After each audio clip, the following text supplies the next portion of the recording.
Hey, how the hell are you? This is Ron from Barrel Age Flicks. It would really do us a great favor if you hit that subscribe button at the bottom and also press like on our video. Thank you, guys. Welcome, everyone, to the Joe. Yeah, you can't swear. Oh. You're looking at me. Looks like I'm editing that out. That's too immediately. You just did it again. I don't know where to timestamp this. Welcome to BAF. And this is Ragnar's episode as we are hosting Dazed and Confused. As he is hosting. Yeah, as he why is hosting. we? I don't know why I said we. Freaking part of Almost, this. you almost said his name. Did I really? Oh, yeah, it's true. Ragnar, it's all you, buddy, unless you want to do the details or you want to do the beer first, because the beers should be ice cold. So, and this is a drink. Go ahead. I think. How about you let him freaking tell? Okay. I was saying that we've done it before. We have? Yeah, Shinerbach. I'm 95% sure we have. I don't know what And we episode it was. stop and interrupt and already tell them what we're going to be drinking and not let the host. When we start again. Grab. Delete. Stop. What the fuck? Okay. This is Yeah, I'll I do. have the timestamp for Riverside. Do you want to keep recording this? Yeah, just Okay. keep recording. Yeah, we'll edit it. All right, I'm spinning the wheel, taking a punishment. So here we go. Wow. All right. So what is on the left screen? That's not That's not the way it's going to look. okay. Yeah. No. oh well, that sucked. Yeah. Yes, sir. So it was on self-destruct. I don't know, man. It looked like it was on that one. Man. Self-destruct, guys. So I guess we're Hold taking on. a Malort shot. Hold Right on. back. He just touched the wheel. Yeah, you did. He just caused it to move. Yeah, you did. I'm sorry. I'm sorry. It's fine. Rules. All right, I guess we're both taking it. Guys, damn, that guilty look was priceless. Dude, here, go ahead. You pour the shots. You got the things right in front of you. It's going to be another self-destruct. Daddy. You got to skip that one because you're the daddy. That was a soft spin right there. All right, let's see. Break the fucking bank. Well, looks like you're getting two Malort shots. That's whatever. All right. Fine. Starting the show off just great. All right, so we're about to take a shot of Malort here for the self-destruct. You fucked up. And then you fucked up by moving the wheel. So there you go. Clinky, clinky. Pinky, pinky. Taking the Lord. Prost, gentlemen. I am not reaching and clinking, Oh. so anything spills, that ain't mine. No, we're good. And good virtual clink. Cheers. All right. There we go. That's your, Nom, nom, nom, nom, nom, nom. I know you're happy now, aren't you? It's been a while. First show, we, It's we're been. drinking some Malort again. It's been a while. It's been a while. And I said that's yummy in my tummy. Ooh, yeah. So what are the? You don't have anything on it. The details? Yeah. I have the details. I didn't know if you want to do the drink first. All right, so the details. Let's of the movie introduce here. people to what we're doing. It's getting warmer by the second. Yeah, that's what I'm saying. Just do the drink first, and we'll do the details after. You're So fine. what? You're fine. All right. Anyways, Dazed and Confused, released September 24th, 1993, directed by Richard Linklater. Other movies that he has done, he did Slacker, Before Sunrise, School of Rock. I've never seen School of Rock. Is that good? Really? Yeah, with Yeah. Jack Black. That's Very a good. hit movie. Yeah, I've never seen that. Bad News Bears. He did Before Sunset, and he also did Ace Scanner Darkly, which So great. that's I a love good movie. Darkly. No, Love good movie. Darkly. He did Fast Food Nation. He did Bernie. Bernie, that's the one with Jack Black. Jack Black, where old lady gets killed. It's a really good dark comedy. Yeah. So Hitman is on Netflix right now. Mhm. That's also Richard Linklater, based on a story written by somebody else, the same guy who wrote Bernie. Yeah. Dark humor, kind of twisted, weird stuff. Everybody's loving freaking Hitman. All right, it's getting great reviews. Okay. No, all right, and that's actually another one that's on here. Is Yeah. Hitman that he's done. He also did Before Midnight. Yeah, I don't know why people didn't love Bernie when Hitman is the same type of Humor. intelligence, kind of weirdness, little kookiness. Yeah. Like that. It's very similar. I'm like, oh, okay, Interesting. Yeah. Glenn Powell Well, kills it. Glenn Powell from Hangman's in it. Yeah. It's not the assassin movie, like what's his name from Justified is in it, but I mean Yeah. Timothy Olyphant. It's But not. yeah, It's not Something related like- to a Hitman's wife, right? No. that's okay. right It's about around. a dude, a teacher, who moonlights as basically a for-hire hitman for the FBI and stuff like that, It in order just to came out, trap, too. to trap people. You know, they're looking to, hire some, a hitman and trap them. And he's just his regular job is like a freaking teacher, and this is just his like extra job, and he gets involved in some weird crap because of the situation that he's put in. Interesting. Interesting. The previews for it look good. Yeah. Have you seen the Before Midnight and Before Sunrise The trilogy? guy whose stars in Hitman, I'm 99% sure, was also in the spiritual sequel to the movie we're about to do. Okay. Really? Glenn Powell? Okay. Oh, so Glenn Powell is the dude that's in Maverick, right? Hangman from Maverick. Yeah. So he's also, and he's actually in a lot more movies now. Yeah. Like he's becoming a It really was just cool for me to see yeah. this guy, because a lot of people will be in Linkletter will cast a lot of similar people. Right. They'll enjoy working with each other and bring them in different roles. All right. Well, the budget of this movie was $6.9 million. It made $8.2 million, so I made a little bit of money back. The Rotten Tomatoes score on this was a 93% for critical, and it got a 90% for user score. So actually, really high right there, both of the 90s. Freaking amazing. The movie stars Jason Landon as Randall Pink Floyd. We got Willie Wiggins as Mitch Kramer. We got Matthew McConaughey as David. We got Rory Cochrane as Ron Slater. Joey Lauren Adams as Simone. Mila Jovovich as Michelle. Sean Andrews as Kevin. Andrew Goldberg as Mike. Anthony Rapp as Tony. Sasha Jensen as Don. Cole Hauser as Benny. Ben Affleck as Fred O'Bannon. And Parker Posey as Darla. And Marissa Ribisi as Cynthia. So those are the actors in the other movies that came out. We actually already did this month before, so these will be familiar to you. We did True Romance. We got Bronx Tale, Cool Runnings, The Good Son, California with Brad Pitt, Fortress, Return of the Living Dead 3, For the Love of Money, Freaked, Shortcuts, M. Butterfly, and The Program. Mm-hmm. Yeah, so I think that's when we talked about that and everything else. So those are the details for the movie right there. So we'll go into the drink. So we're doing Shinerbach.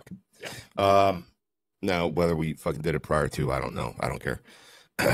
So I picked this one because it's a Texas beer.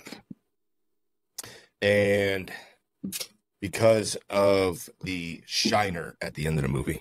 Mhm. So it works. Was this a twist top? No.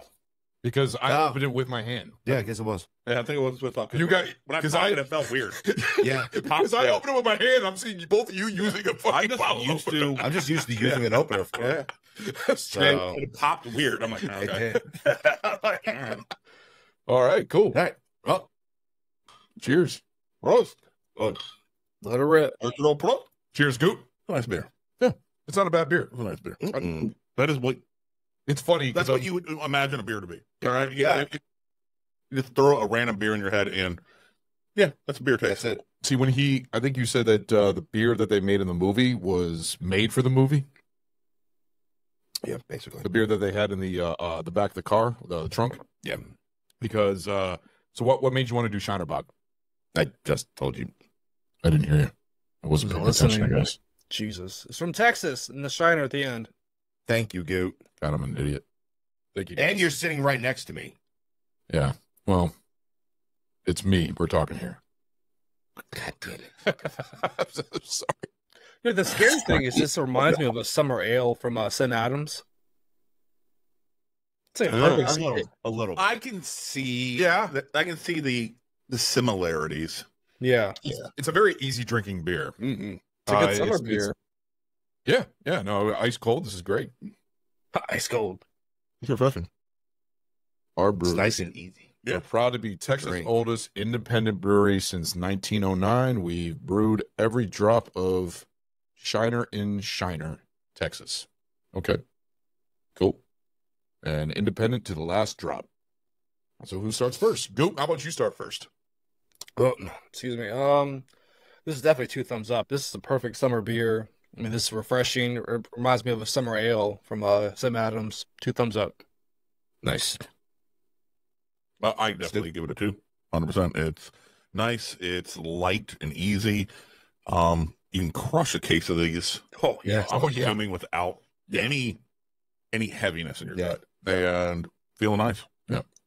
I'm happy about a 6-pack of this now. There you go. This is a 2. Amazing beer, very easy to drink. Like I said, perfect for being out in this heat right now. Just drinking this out when you're out there mowing the grass or fucking doing yard work or something like that. It's supposed to be 100 degrees. From freaking working the dock for a few hours. Outside, it's right here. I'm like, this is nice. Fucking nice. Dude, actually, a question. What's the weather supposed to be like out there in West Virginia for this weekend? Is it supposed to be in the hundreds too? Yeah. Heat Yeah. index like 103. Yeah, I heard it was like a heat index. Weird. It was like supposed to be like 40. It was in the mountains. Fucking Wyoming and Montana. Yeah. Yeah, but they're way the fuck over there. Yeah. You're not too far from where I play. Oh, I know. I know. Probably, A little bit closer. Yeah. but they have gotten fucking at least 2 feet of snow in the last since It's weird to me. the 15th or 16th. Yeah. Boston is already with the heat index broken 100. Yeah. Already. Like this is fucking insane. Boston's supposed to be fucking shitty goddamn weather 11 months of the fucking year. All right. It's too fucking early for them to be hot. Uh-huh. This is fucking weird. It is. Yeah, they get Well- fucked by hurricanes and snow. So Yep. Yeah. Oh well. That's fucking weird as hell. I'll tell you one thing. I'm not looking forward to this weekend with this heat. I'll be in the house in the air conditioning the whole fucking time. I'll be chopping wood outside. Like a man. That's Well, right. You got yourself a nice. You got another 5 bottles here to drink over while you're doing that tomorrow. Mm-hmm. If he doesn't kill him tonight. So all 2s around the board. Yep. Ragnar, Oh, there right. you go. Everybody give it a 2. I give it a 2. Okay.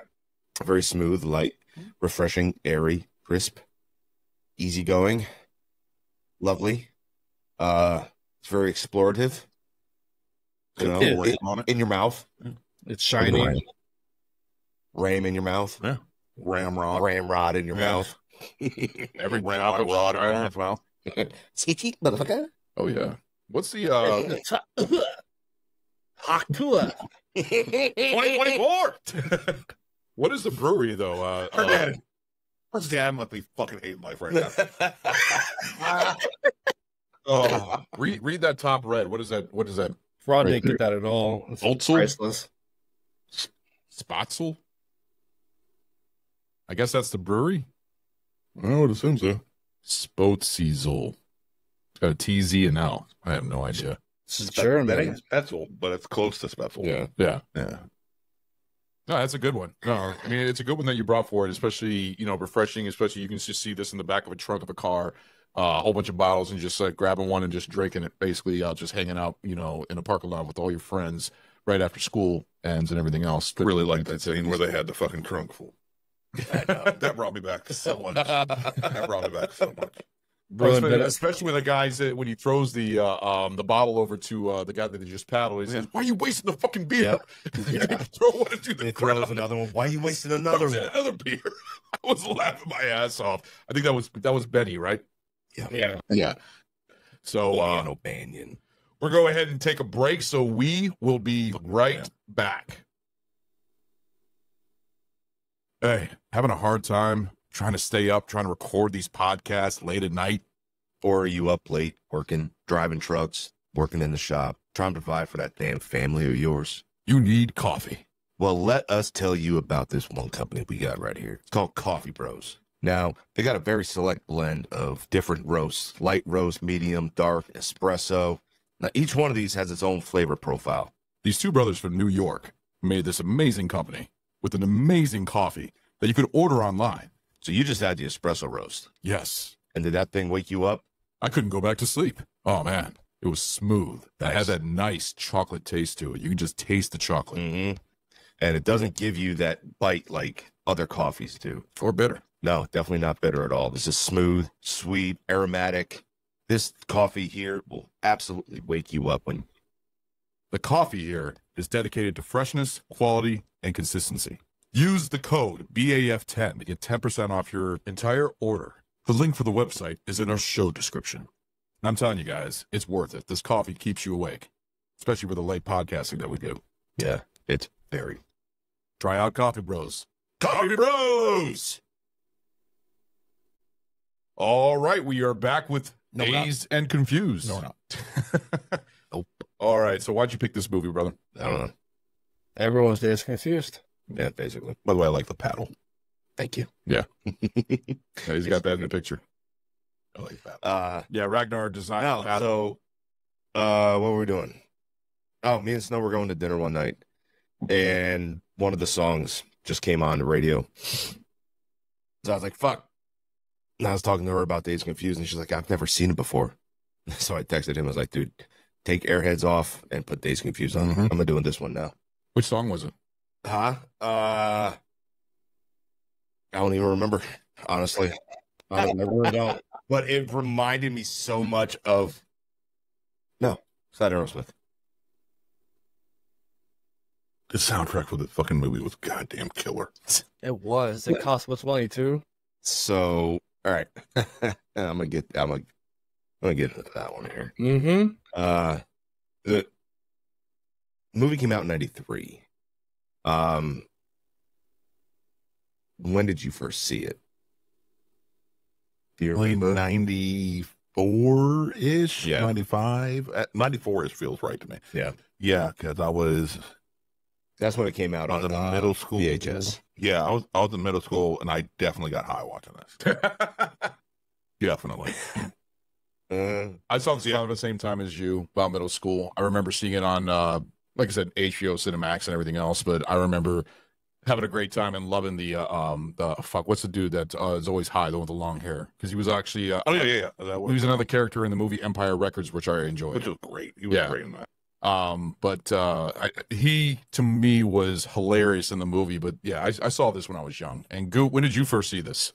Day of recording. Really? Yes. Seriously. Wow. But were you dreading it, or were you? Is my echo cancellation on? I don't hear any echo. Okay, I hear an echo. Is that Not here. we're good? Okay, we're good. No, I wasn't dreading it. I don't know why. Yeah, I've always avoided this movie. It's more or less like my sister loved it, and she's like 2 years or 4 years younger than me, and she watched this movie like every week. And I'm just like, man, I'm not watching this movie. But I went to high school in 2000s. What, you guys were in the 1990s? Yeah. Went to high school. Graduated in 2000. Yes. The young buck here. So we got Chase and you being the young ones here. Wait, did y'all have freshman fuck up day? What the hell's freshman fuck up day? You didn't have that? So No. that We ever had since we had the something movie, we had something similar. that was the first Friday the first Friday of school when it started. It was freshman fuck up day, and all the freshmen were fucking running. Seniors were going after them, not with paddles, but like beating their ass up. And I was varsity for cross country, so I was dared by the other seniors on the team to walk down senior hall. Nobody fucked with me because they knew I was the best fighter in school. So I was like, "Come at me, let's go. Let's see what happens." I remember open chest. I remember when people said open chest, hit you right in the fucking chest, or Yeah. getting flagged. That ever happened to you? It happened to me. It happened around me, not to me. Yeah, that was embarrassing. See my dick and balls just hanging out for everybody to see. But yeah, I got I flagged. got along with a lot of fucking people. Yeah, I mean, so did I. sometimes your friends A lot fuck. of fucking people. Well, Same yeah, here. I sold a lot of fucking groups weed. Yeah, but you were also fucking. you were ass. part of the trench coat mafia, as you said. It was because it was my goddamn pharmacy, all right? I had so many fucking pockets, all right? It's where I carried everything. It was a functional piece of accoutrement, okay? Yeah, you were one of the trench coat, and you also had like the shade around the head and everything else. You had the long hair. It was much cooler than the fucking straight long hair, right? It was fucking hot just to have long hair. You shave the shit, you're like, oh my God, it's a lot cooler, right? Yeah. Oh. Yeah. So much lighter. So much fun. Jesus Christ. The thing is, did you hear? And I was anything? wearing the fucking coat before those fucking goddamn collar eye bricks. Before the Matrix. What? Yeah. Did you ever hear about your parents ever having to deal with the paddle board or anything like that? Because I know that was a big thing in the 70s. No.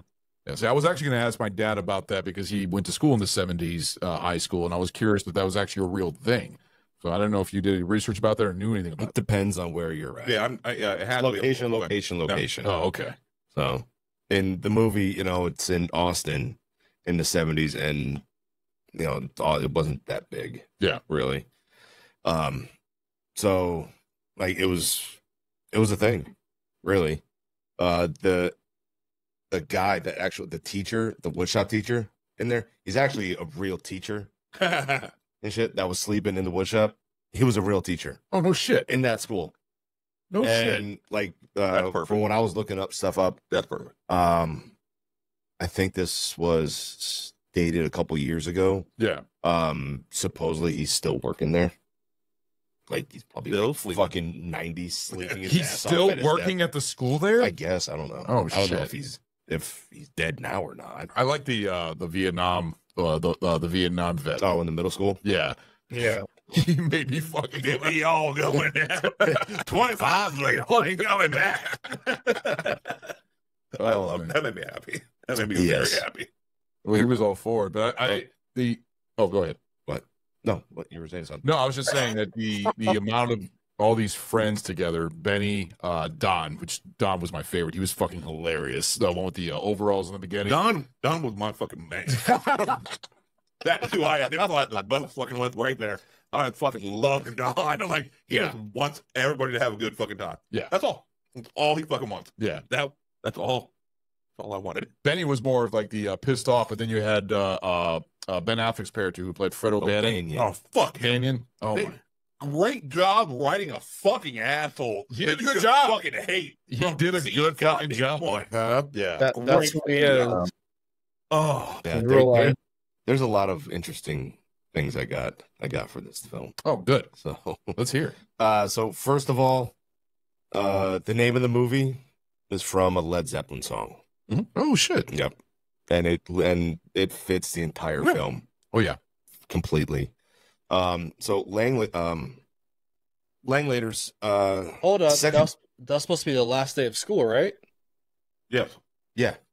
So this is Dazed and Confused because Led Zeppelin, they didn't have any records or tracks from them because they were against it. They didn't want their name being used because it was kind of sort of off their one of the songs off their recent records.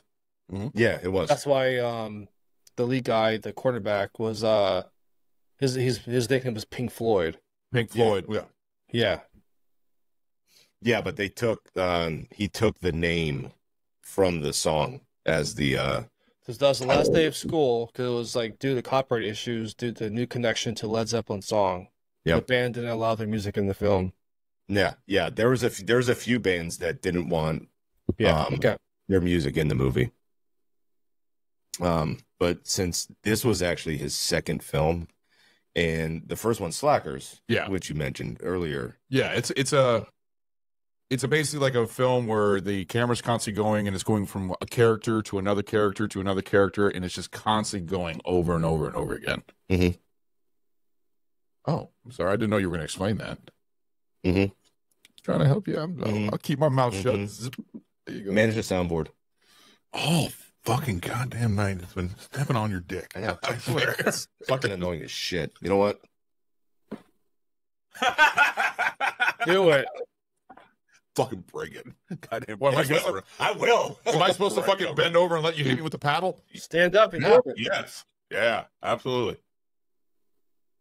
Fuck it. We're on video. There you go. Go ahead. Don't Fucking send it. Fucking send that shit. God damn it. Tease him. Ah, cool. You don't fucking. Oh, hell, he's in it. Hell, he's over it. Yeah. Oh, yeah. Oh, fuck. He couldn't even get goddamn torque on that. couldn't. Shut. I can't believe we did that live on video. You asked for it. King fuck. I deserve it. Then over there asking to be fucking beat. I know. What the fuck's wrong with you? Fucking pervert. God That's damn. why he's a sub. Yeah, well, sure. You're a fucking asshole. So Slackers first debuted in '90 at the U.S. Film Festival, and debuted in '91. And with a budget of $23,000, it made $1 million off of it. Great success for it. Yeah. And just like Ron Ridley said, the whole plot of the movie really isn't a fucking plot. He basically picks one or two people to start a conversation, and then it was only about a couple minutes of talk, and then next person walks across the screen, either in back or on the side, and then the camera fucking pans over to them. Yeah. Starts following them and listening to their conversation. And that was basically that's the plot of the fucking whole movie there. And believe it or not, Kevin Smith Mm. was actually inspired by that movie. I don't know if Stu, if you knew that. Yeah. Because that's when he made Clerks. He was actually inspired by Slacker. That's One of I his see that. inspirations. Yeah. Yeah. One of it. He wasn't like, oh my God, Slacker, I have to make a movie. No. But because I I think, fucking love film. yeah, because I think it was like a very, very small budget or something like that. It was like maybe like 15,000 or something like that. But Yeah. it was very small.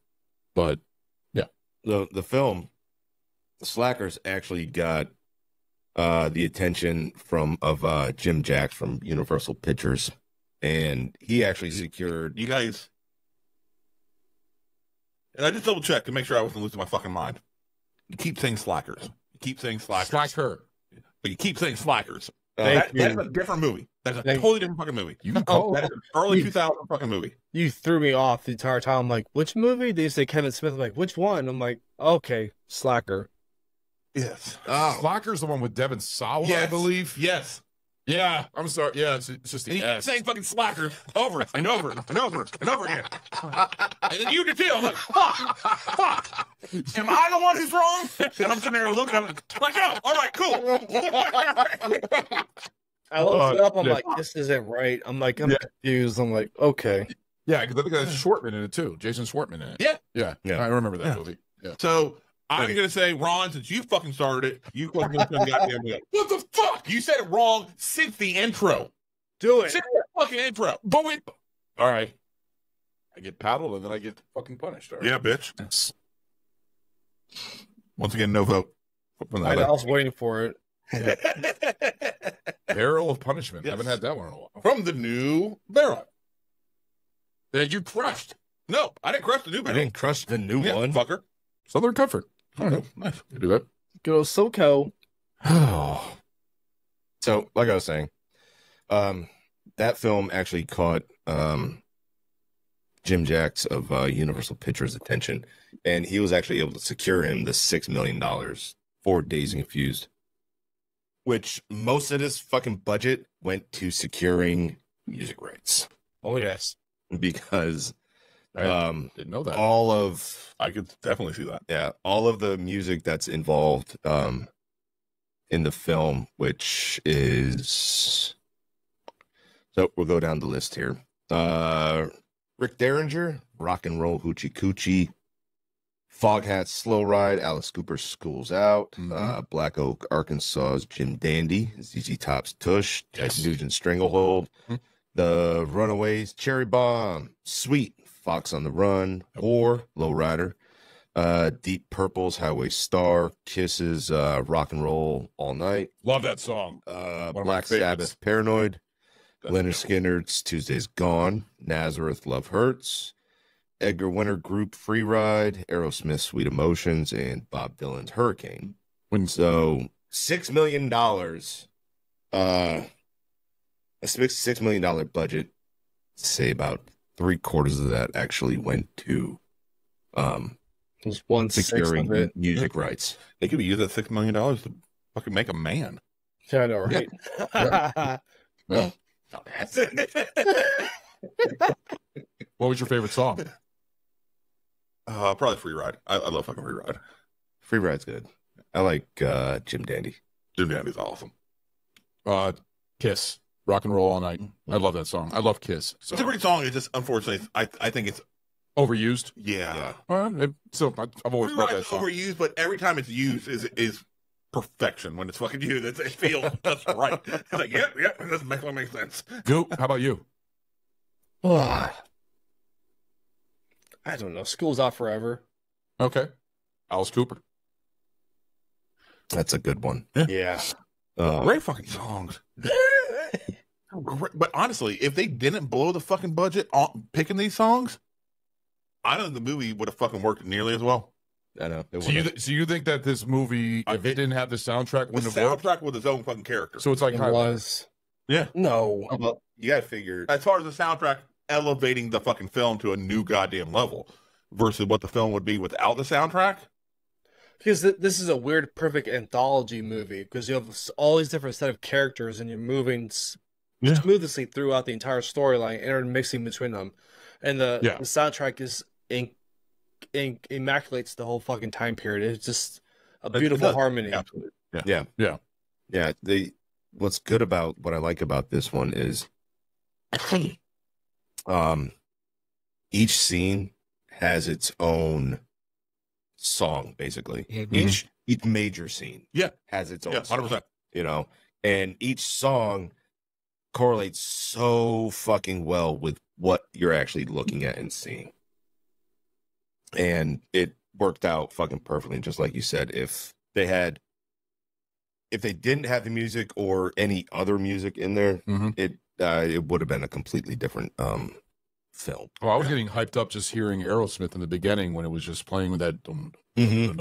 That just started the movie off. It's like this is gonna be good. Yeah. Just starting right off with that song. It was a great start with the credits and everything. Yep. Cheers, So everybody. the director, actually not the director, Universal actually got sued for this movie. Really? Yeah. Why? So basically, the director pulled memories from growing up, and he actually used names of neighborhood kids that he went to school with. Oh, they went back behind back. And they went, it's like 3 or 4 of them. Oh, They actually God. went and filed a lawsuit against Universal, a defamation of character lawsuit. In One 2004, O'Bannon? it was in 2004 that happened. Huh?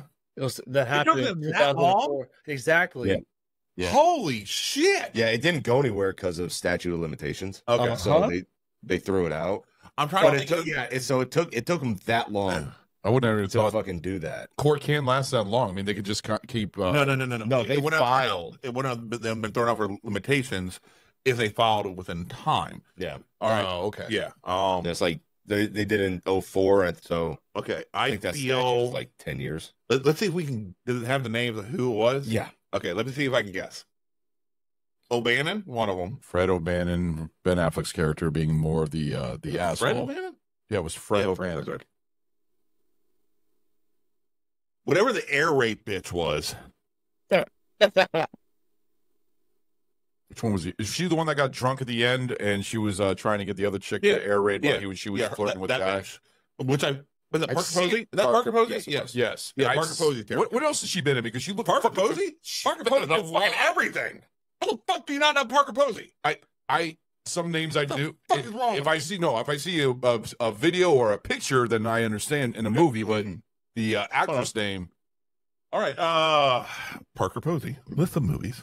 All right, Party Girl, Dazed and Confused, Beau is Afraid, Blade Trinity, Best in Show. I loved her in Best in Show. Scream 3, Irrational Man, Waiting for Guffman, great fucking movie. Superman Returns, You've Got Mail, Clock Watchers, The House of Yes, Broken English, Josie and the Pussycats, Yeah. The Con is On, Yeah. Faye Grimm, Columbus, Henry Full, Thelma, A Mighty Wind, another great fucking goddamn show. So she's done a couple. Yeah, Beau is the not sweetest afraid. thing. For your consideration, Laws of Attraction, The Eye, The O in Ohio, The Day Trippers, Mascots, Suburbia, fucking Elsewhere, Ned Rifle, Kicking and Screaming, Basquiat, Happy Tears, Personal Velocity, Cafe Society, Spring Breakdown, Inside Out, not the Disney one. Like Trinity.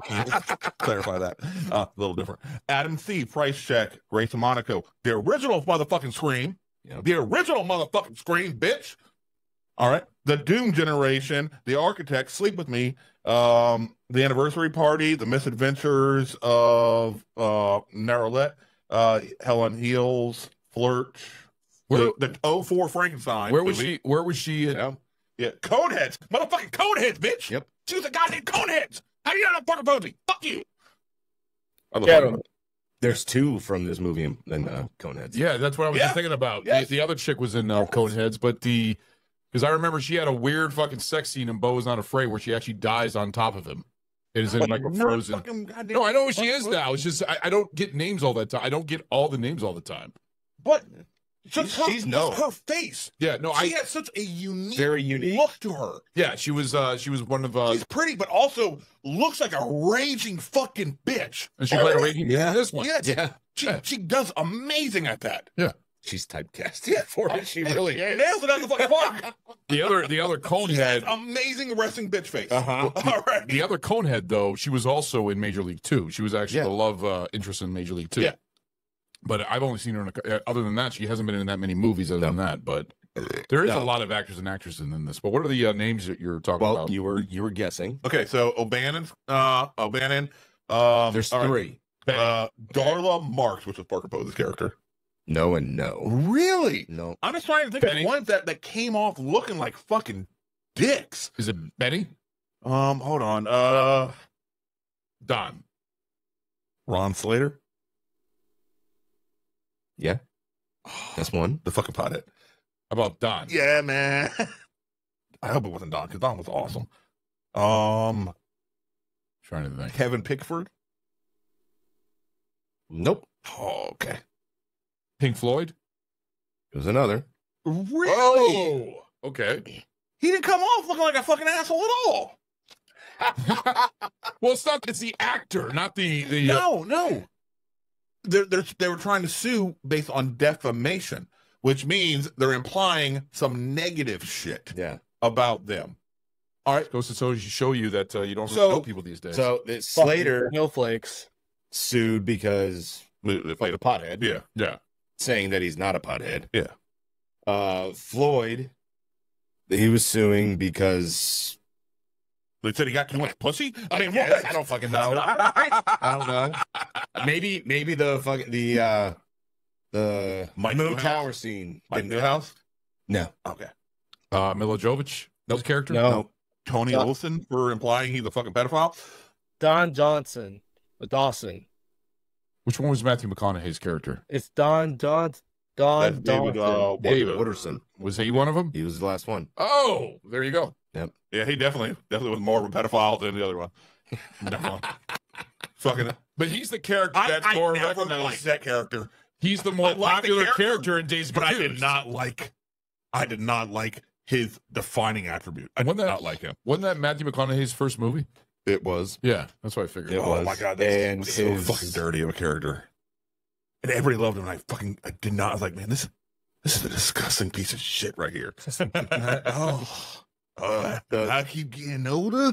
They're the same age. All right. That's what I love about these high school girls, man. I get older, they stay the same way. It's just I find it's as they do. Yes, they do. Fucking creep. How old was he though? When compared to all the high schoolers, was he like 2 or 3 years out of high school, or was he longer than that?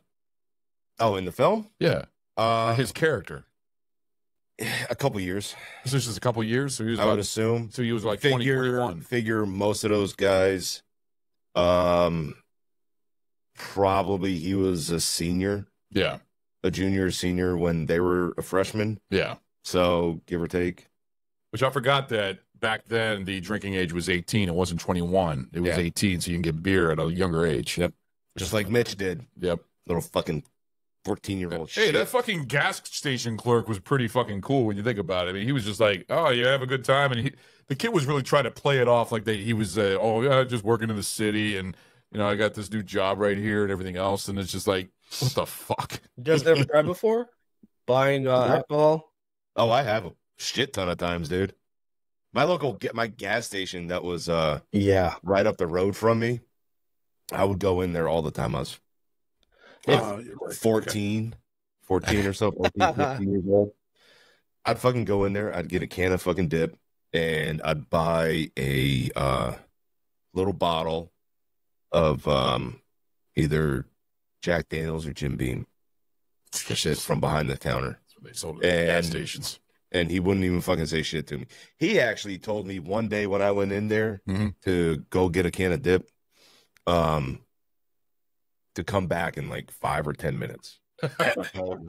Because he had supervisor was there. Yeah. And shit. And he's just like, look, just come back in like 5, 10 minutes. It'll be fine.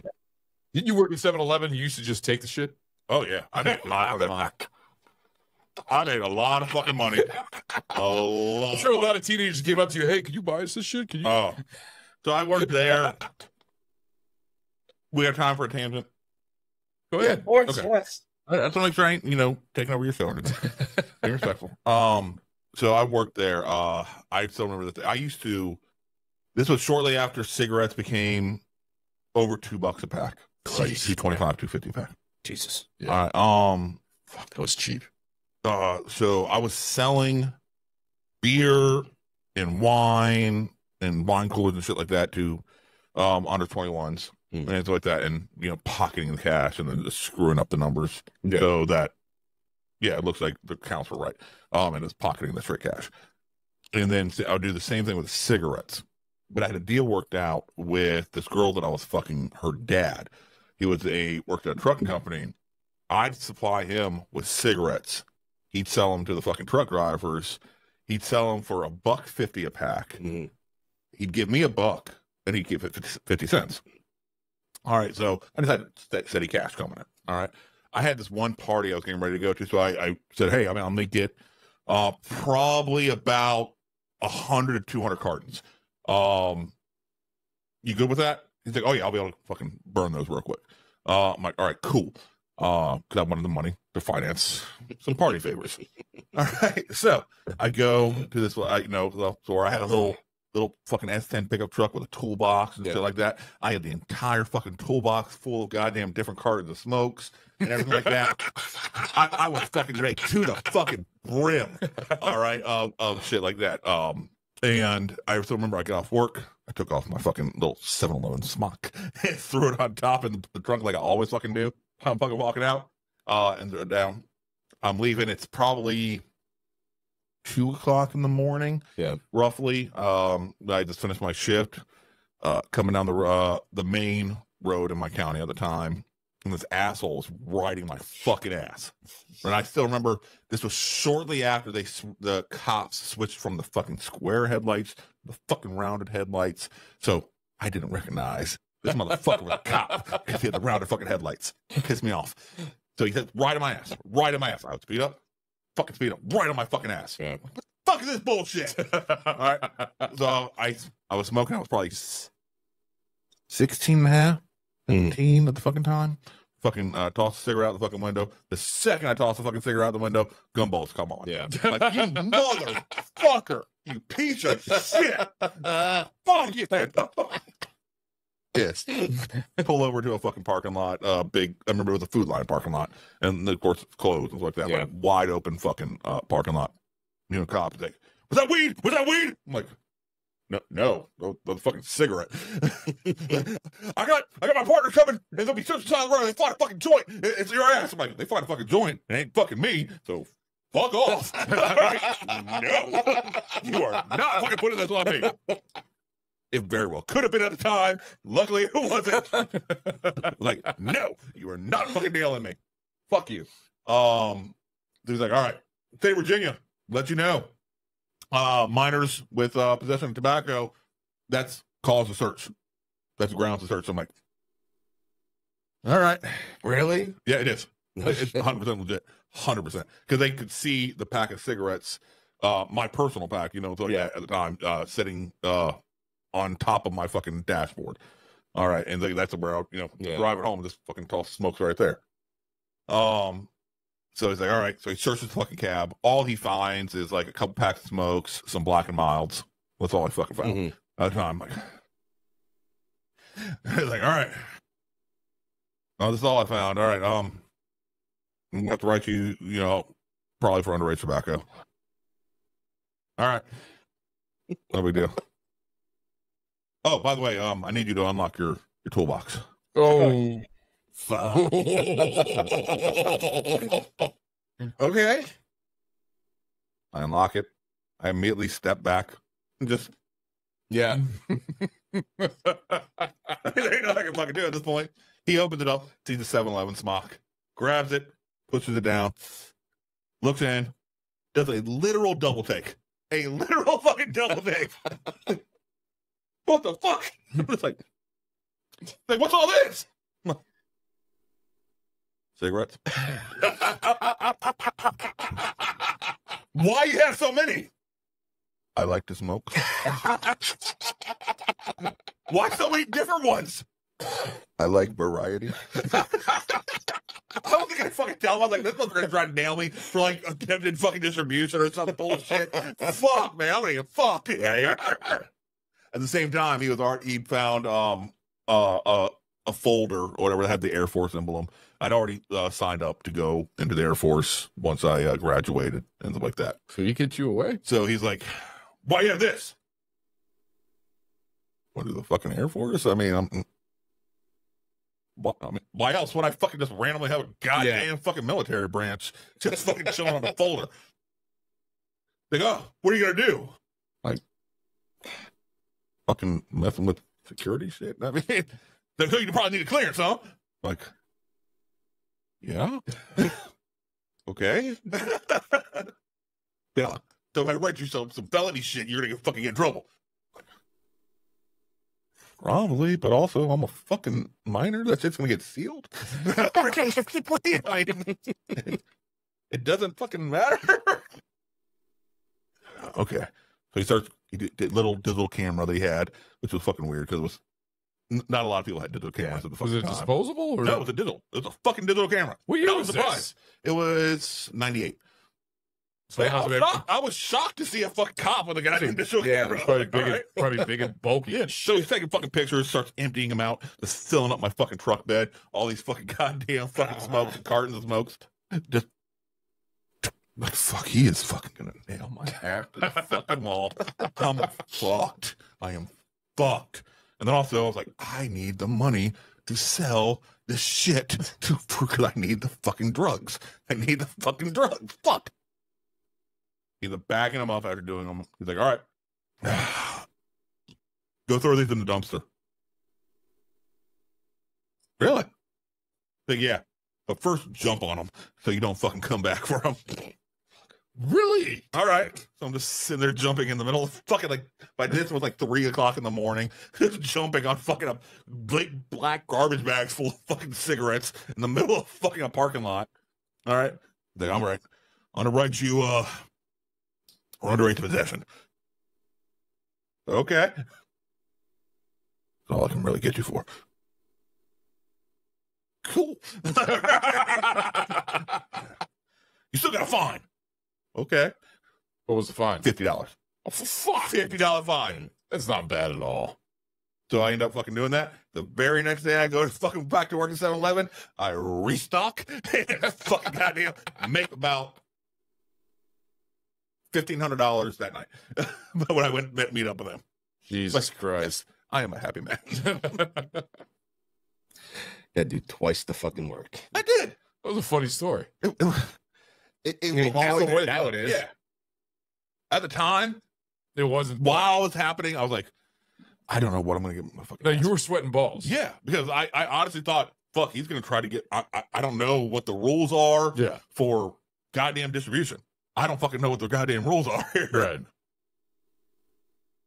But yeah, since he couldn't get, I was like, all right. He got lucky. And cigarettes apparently doesn't have a maximum amount. You like weed if you have a certain amount. It's, felony intent to distribute. Cigarettes, there is no max. You have they have to prove. pack. Yeah, they have to prove that you were intending to sell. Yeah, and they couldn't fucking prove it because I like variety and I like to smoke. Oh man, That's funny. All right, so back to the film here. You were talking about so the original plot for this one here was like Slacker. In a way. Okay. Where he was focused on just like two individuals, all right, and their conversation. All right. So that's where he took inspiration for the original plot for this movie. The original one was he's just gonna have two guys in a fucking car listening to ZZ Top, all right, and playing, camera rolling, and listening to their conversation for the entire length of that 8-track. That was the plot for it. I'm kind of glad they went with this plot. Well, really, there really is no plot to this movie when you think about it. It's based. Yeah, there is. I see it as It's mainly fucking just last like day a of school. Would you call that a plot, or would you call that just It's like it's the last day of school. It's and a everyone moment in time? Yeah. I mean, it's a it's moment in time. it's a day. What's is. a day? Yeah, basically One just day. a whole day. One day. Yeah, and all the shit that's happening during that day and the last day of school. I mean, you got the paddle boards, you got the fucking the quarterback dealing with dealing if he's going to sign up for going, what's it called when after high school, what they were planning on doing to stay on the team. No, it wasn't signing. after high school. They were They were getting that ready was to go into the senior next year. year of high school. He was a They were junior going to a juniors, senior. becoming seniors. Okay, yeah. And also you had the little side story where the guy was trying to start the party. Then you had the David character, Matthew McConaughey character coming in there to start the new party at the Moon Tower. It was just a day in the 70s after school. That's all it was. There was no like, oh, this has to be done or this has to be done. It was just, party, everybody hanging out, seeing everybody's conversation, seeing a fucking fight happen, and shit like that. That's why I don't see this as a plotless movie. That's why I compare this a lot to Hollywood Nights. Yeah. I mean, you were talking about this because Hollywood Nights is a night of Halloween where it's just all the shenanigans with all this. What is it? The gang that what are the Shenanigans. what is it, like a car gang? What's it called with the jackets and stuff like that? A car club. Car club. Yeah. Sorry. I think the card game with jackets. And Game. stuff. I understand now. It makes sense. Yeah. I was trying to figure out a card game with jackets and shit. I was like, Well, what I'm saying I is don't fucking know. It's just not a plot. It's just shit that's just happening in that thing, and it's just entertaining to watch what's going on.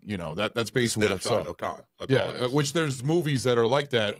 Casino, that's another one right there. But Casino is Clerks. that's a whole fucking day, and Clerks and stuff like that. That's why I think that Kevin Smith was inspired. This was one of his inspirations when Slacker came out. But that's what Dazed and Confused is about. It's very different because would you call this a teen comedy, or would you call this like this is not a sex comedy, but this is a teen comedy? What would you call it in the genre? A coming of age comedy. Yeah. Oh, there you go. That's a good one.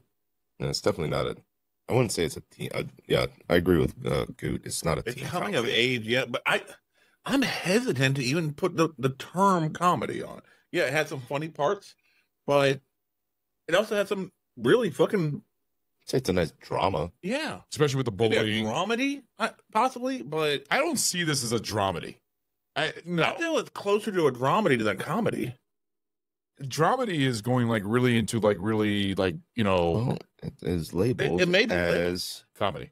it's labeled as a comedy indie film. Yeah. But I mean, there's comedic parts to it, yes, but not enough to where like I'm fucking rolling on the floor laughing my ass off over them. it's only that you have a smile on your face. Yeah. Yes. Yeah. Yeah. I don't.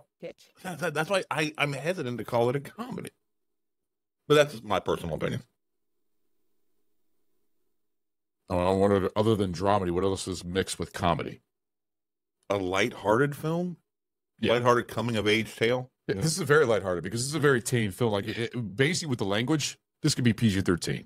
It's just the language that makes it R-rated. There's barely any sexual shit inside this movie. This is mainly the drinking, the drugs. There's a lot of underage drinking and drugs. Yeah. That's probably well, I mean, there's a lot of underage drinking and drugs in a lot of movies that are nowadays that is PG-13.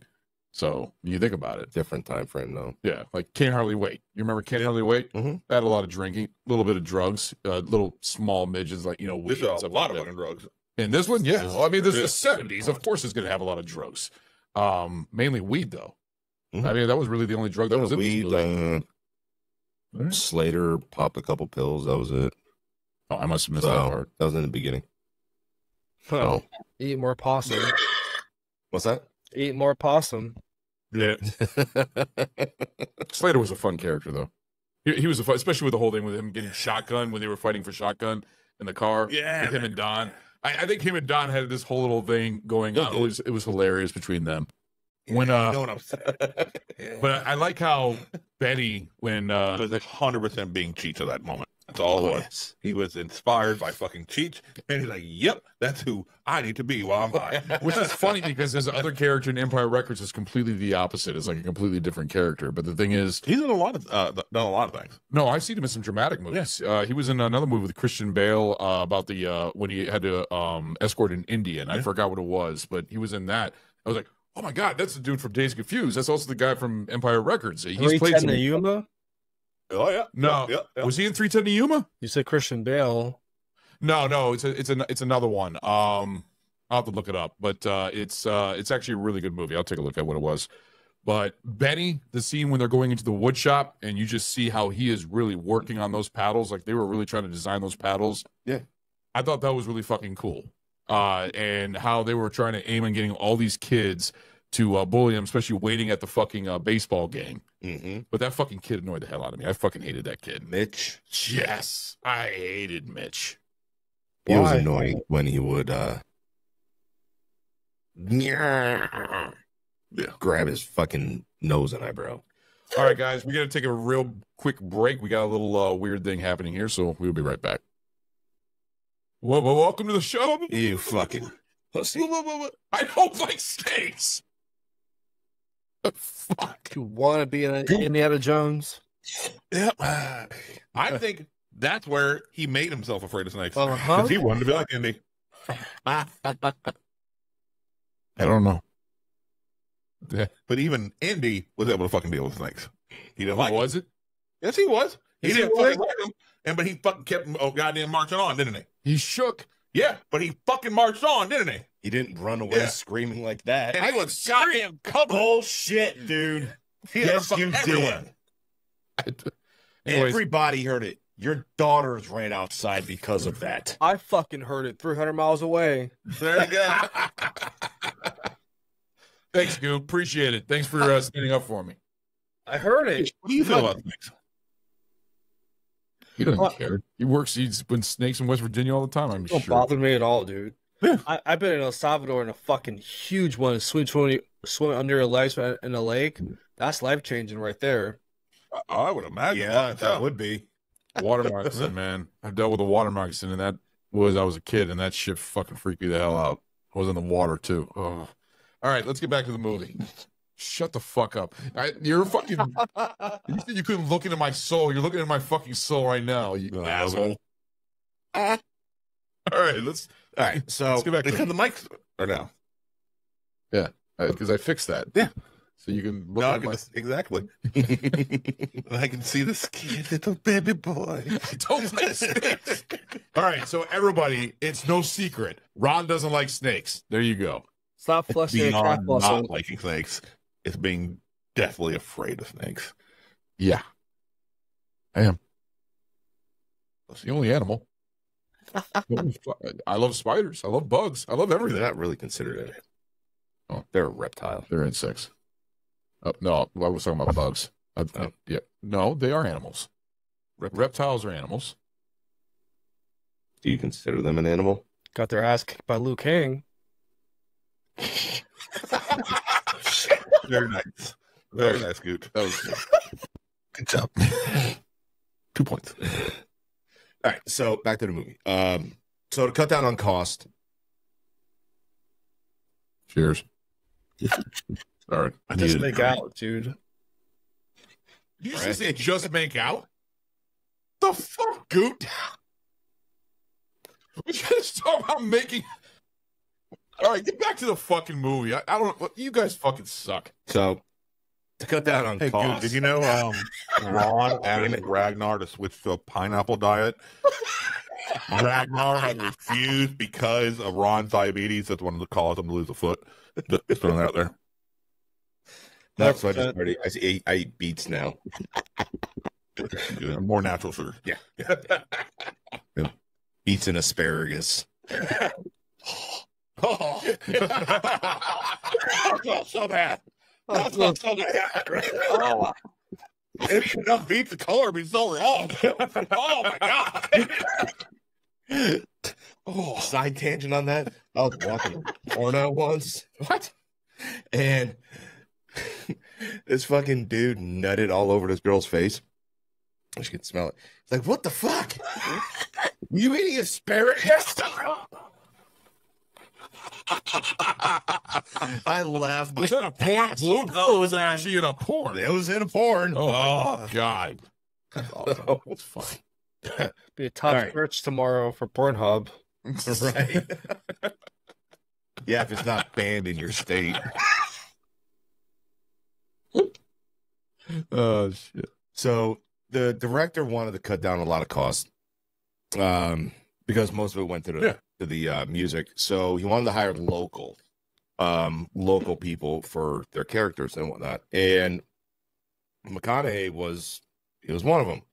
And he was just a film student at University. Of Texas. Yep. And he was Who? Shit. How old was who? McConaughey. He was Early 20s. Early 20s. Yeah. 90s. Most of the cast was 23 years old. yeah. So most of the even cast older was than that, realistically, to me, though. in their 20s. Yeah. He felt like a late 20 trying to play an early 20. I'm like, The only person that actually looked like his age was Mitch. Yeah, Mitch. Yeah. Mitch and his friends, they were that age. Yeah. Except Mitch, I think he was 15. By the way, I felt sorry for the fat kid. I really felt sorry for the fat kid.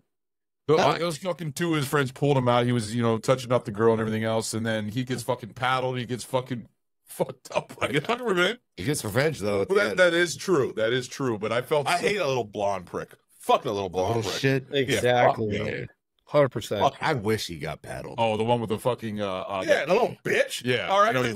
What? Bitch move for his mom to do that. I agree with O'Bannon. That was a fucking bitch move. All right.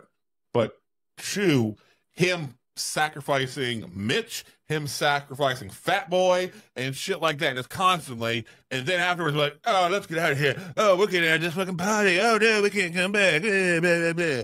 All right, fuck you. Fuck you, you little blonde prick. Fuck you. All right, no. But the one thing that he did do is he actually put himself in front of Fred Bannon when they were going to do the revenge on him. Only because he knew what was going to happen. That they had people ready there and he wasn't going to get touched. But what if they failed? They weren't going to fail. They had a good fucking plan. Oh, well. I would have actually been happy if they got a few licks in and then fucked up, fucking up. Yeah.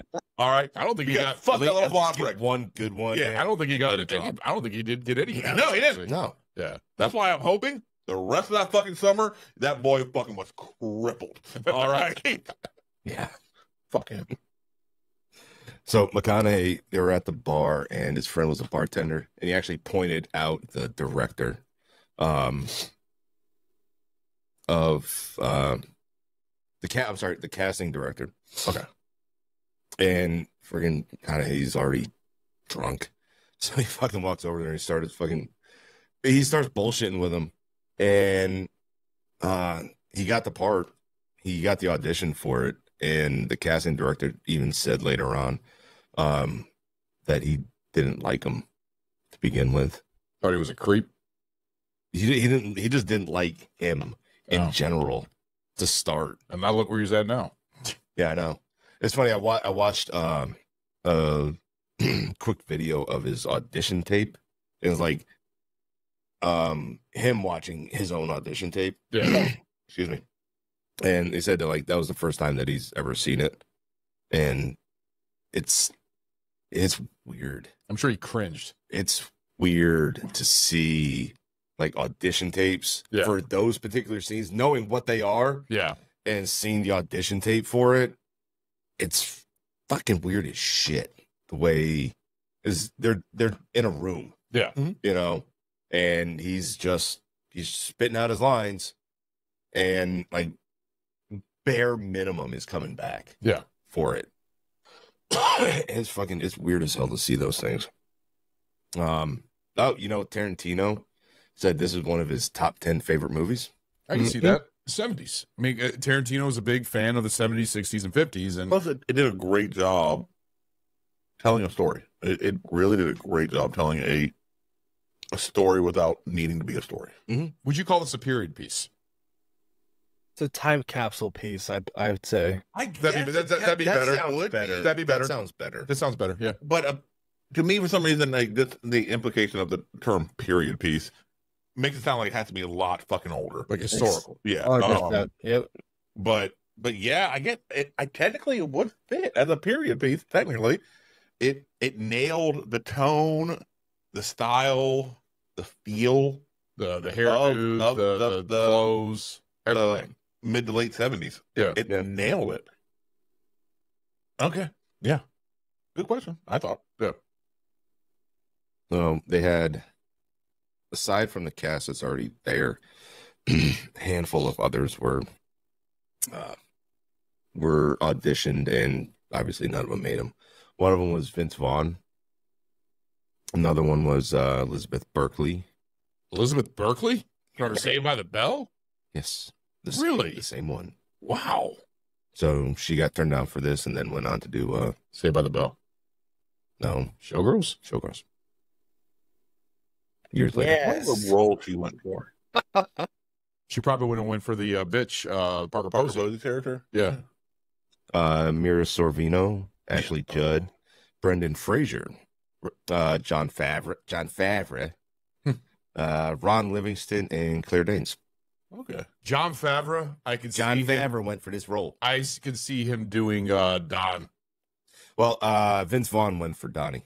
Or, I'm sorry, O'Banion. And I think Affleck got it. But you know what? Played a fucking douchebag. He could have played it. He could have, but Ben Affleck did a good fucking job. He played a good This Affleck. would have been Swingers time frame. Affleck went for Wooderson. Swingers was 95 or 94. Yeah. This would have been Swingers time frame. Yeah. Fucking Vaughn. All right, so I'm picturing him. That sort of arrogance and cockiness. Yeah, I could kind of see that. I think he could have played that fucking douchebag. Mm-hmm. Who would Claire Danes? Because she was 95. Oh, what's the Billy or not, whatever that chick's name with that fucking smoky voice. No, there's no way, because one? Claire Danes during 95 is when Romeo and Juliet came out, and she was fucking 16, so she would have been like 14. She probably was the chick that was getting with Mitch. Kramer's sister? Yeah. No. The blonde chick, Randall's girlfriend. Oh, the one with the sexy Simone, voice. Simone Kerr. Yeah. Whatever that actress name is. Joey Lawrence. Joey Lawrence. Yeah. She was in the program also, wasn't she? No, I could see her playing that fucking role. Claire Danes? Yeah. She would have been like 14 years old. And I could see her playing older. She looked really young in Romeo and Juliet, and that was 95. I don't think that would have. Claire Danes couldn't do it because she couldn't get time off for it. Yeah. She was So she was still off Romeo and Juliet. It's a good movie. I'm sorry. Fuck you guys. I think that's I a great love that movie. Thank you. That shit took my life in high I school. love John Leguizamo in that movie. I'm sorry. He was fucking awesome. Who? John Leguizamo when he was in that movie. 100%. Yeah, he was great. He was fucking amazing. Yeah. Probably one of the best. One of the probably. I thought the Pest was. You always said that he's better than Pest. One of the top 5 Leguizamo performances. And you're saying the Pest is one of them, right? He played great. That was fucking perfect for him. That movie's so fucking bad. That's the point, though. That's what it was supposed to be. Yeah. It was supposed to be annoying as fuck, and he was. That shower scene alone was fucking amazing. I know you always claim about the shower scene. You love seeing him in the shower. It's a great fucking scene. Fuck you. A great fucking scene. No homo. Who's the dude that? Thank you. Who was the dude that tried to start the fight with the geek guy? Yeah, because he looked familiar. I've seen him in Who something. started the fight? Yeah. That Well, he said was, when he said somebody smoking some reefer says. That was Oh, wait, the one Adam said- Goldberg. No, the one that started the fight, the tougher. Yeah. Oh, the greaser? Yeah. I've seen him in something. He's been in something. I don't know what it Clint is. Bruno, played by Nikki Cat. Yep. Hold on, I am looking. Oh, he was in Boiler Room. That's right. Yeah. Oh, okay. That's probably where I seen him in with Vin Diesel. Yep. Let's see. No, he's been in a lot of things. I'm looking at him now. I recognize. Bullshit, that's not him. What one? No, I'm just looking at his pictures right here. Hey, Goo, can you put a picture All right, up on so- the screen so we know what so that everybody knows what we're talking about? So you can see him right there. Yeah. All right. Wait till this one with the black and white muscle one comes up. Okay, keep going. Still not even there. Oh, there it is. Is that actor, producer? That's how it rolls. I know Goot right now is putting him on the screen so he knows what we were talking about. This guy. This guy. And it's so fucking tiny. No, the I didn't realize it was in the Sin listeners City. will see it, or Oh, okay. I thought what we're seeing on the screen is what. no, this is what the viewers will see. Yeah, I thought they'd see like the 3 screen. I'm like, that's fucking tiny. yeah. No, be different. Okay. No, I've seen him in a lot of things, and it just his face was very familiar. But the other Suburbia, Boiler Room, So the baby Death Proof and Planet Terror. Silverstone. Yeah, yep. Secondhand. Oh, he was in Planet Terror. The counter guy. Insomnia. That's right. Yep, Insomnia. yep. I know. I know. Yep. Okay, that's where I've Oh, seen the him. way of the gun. Yeah, that's a good movie. That's with, a great fucking movie. I love the way of the gun. with the Have we claimed that? Did anybody claim that one? nobody's claimed that one. No. Put that one on my fucking list whenever it makes sense. You don't have that many movies, right? That'll be this year. Yeah, Whatever makes sense. That's Yeah, a great fucking movie. That'll be this year. School of Rock. He was in School of Rock. I watched. Well, which He was in actually Phantoms. fucking Phantom Joe. I don't give a fuck. Phantoms was fucking awesome. Oh, Right. well, you actually play with another character, Ben Affleck. Yeah. I mean, Ben Affleck was in Phantom, so Phantoms was fucking awesome. God damn. I'm sorry. I'm just like walk down memory lane right now mode. He was in The Burbs. Yeah, he was. Yeah. where was he in The Burbs? Steve Kuntz. Ooh, Steve Kuntz. Oh, that's right. Lee Schreiber was in fucking the Phantoms. Oh my. Yeah, put Phantoms on my list also. what Phantom was on your list? Fucking Phantoms was awesome. Fuck you. All right, fuck you. I didn't say it was bad. I didn't know you wanted that. You want that on your Yeah. list? All right, I'm gonna lay with the gun and Phantoms on my list. Hey, go write that down for me so I can put that on my my list because I'm gonna forget that. So Phantoms and Way of the Gun. Oh, all my. I gotta figure out what else I mean this other guy's asshole is. We put him in fucking BAF now, apparently. 54 Boiler Room. Oh, that was a good one, too. Yeah. with Vin Diesel. Fuck it. Put it on. There we go. All right, you got your 3 movies. All right. And then by doing this motherfucker becomes a BAF Hall of Famer. All right. You also got Hudson Hawk. Yeah. That's playing this summer, actually. Good. I know you, Hawk is fucking amazing. it's a horrible movie. Fuck you. It's a good. Fuck you. It's fun. Fuck you. It's not a good movie. All right. I hope the fucking goddamn Butterfinger fucks you up. All right. You hope Butterfinger fucks me up? Yeah. When we watch the goddamn movie, it'll fucking remind you what I'm talking about. Been a while since I've seen. Exactly. Bitch. Okay. Whatever. Yeah. So, Silence. so what the director wanted to do was each of the characters, he made a mixtape for them. And each one was completely different fucking music. Okay. So what he did, he gave each character their own tape and told them to listen to this tape and only this tape. Yeah. To help get you into character. Okay. That's a good idea. And so what he did, he like Pink. He gave him a shit ton of fucking Pink Floyd. You know, They give David Matthew McConaughey's character. no, I couldn't find that. No. That was the only one that I was able to find, actually. That's the only thing. All these people, and they definitely worked, and they did this, and I don't know what anybody else, so... yeah, pretty much. Did they give a mixtape for Fred O'Bannon? Yeah. What was his? The fuck did I just say? I didn't hear that one. Who's not listening? Oh, I didn't hear that. God, I'm missing everything. Because I said that I was only able to find out the one for fucking Pink. Oh, yeah. All right, nice. God, you don't pay attention. You don't listen.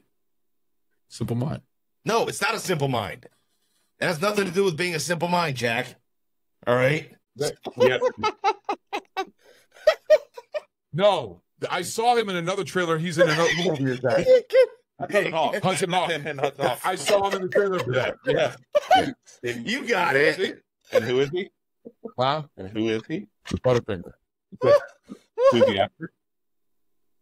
When I go to sleep, I see dreams on my head. Is it Andrew Afronsky? Close.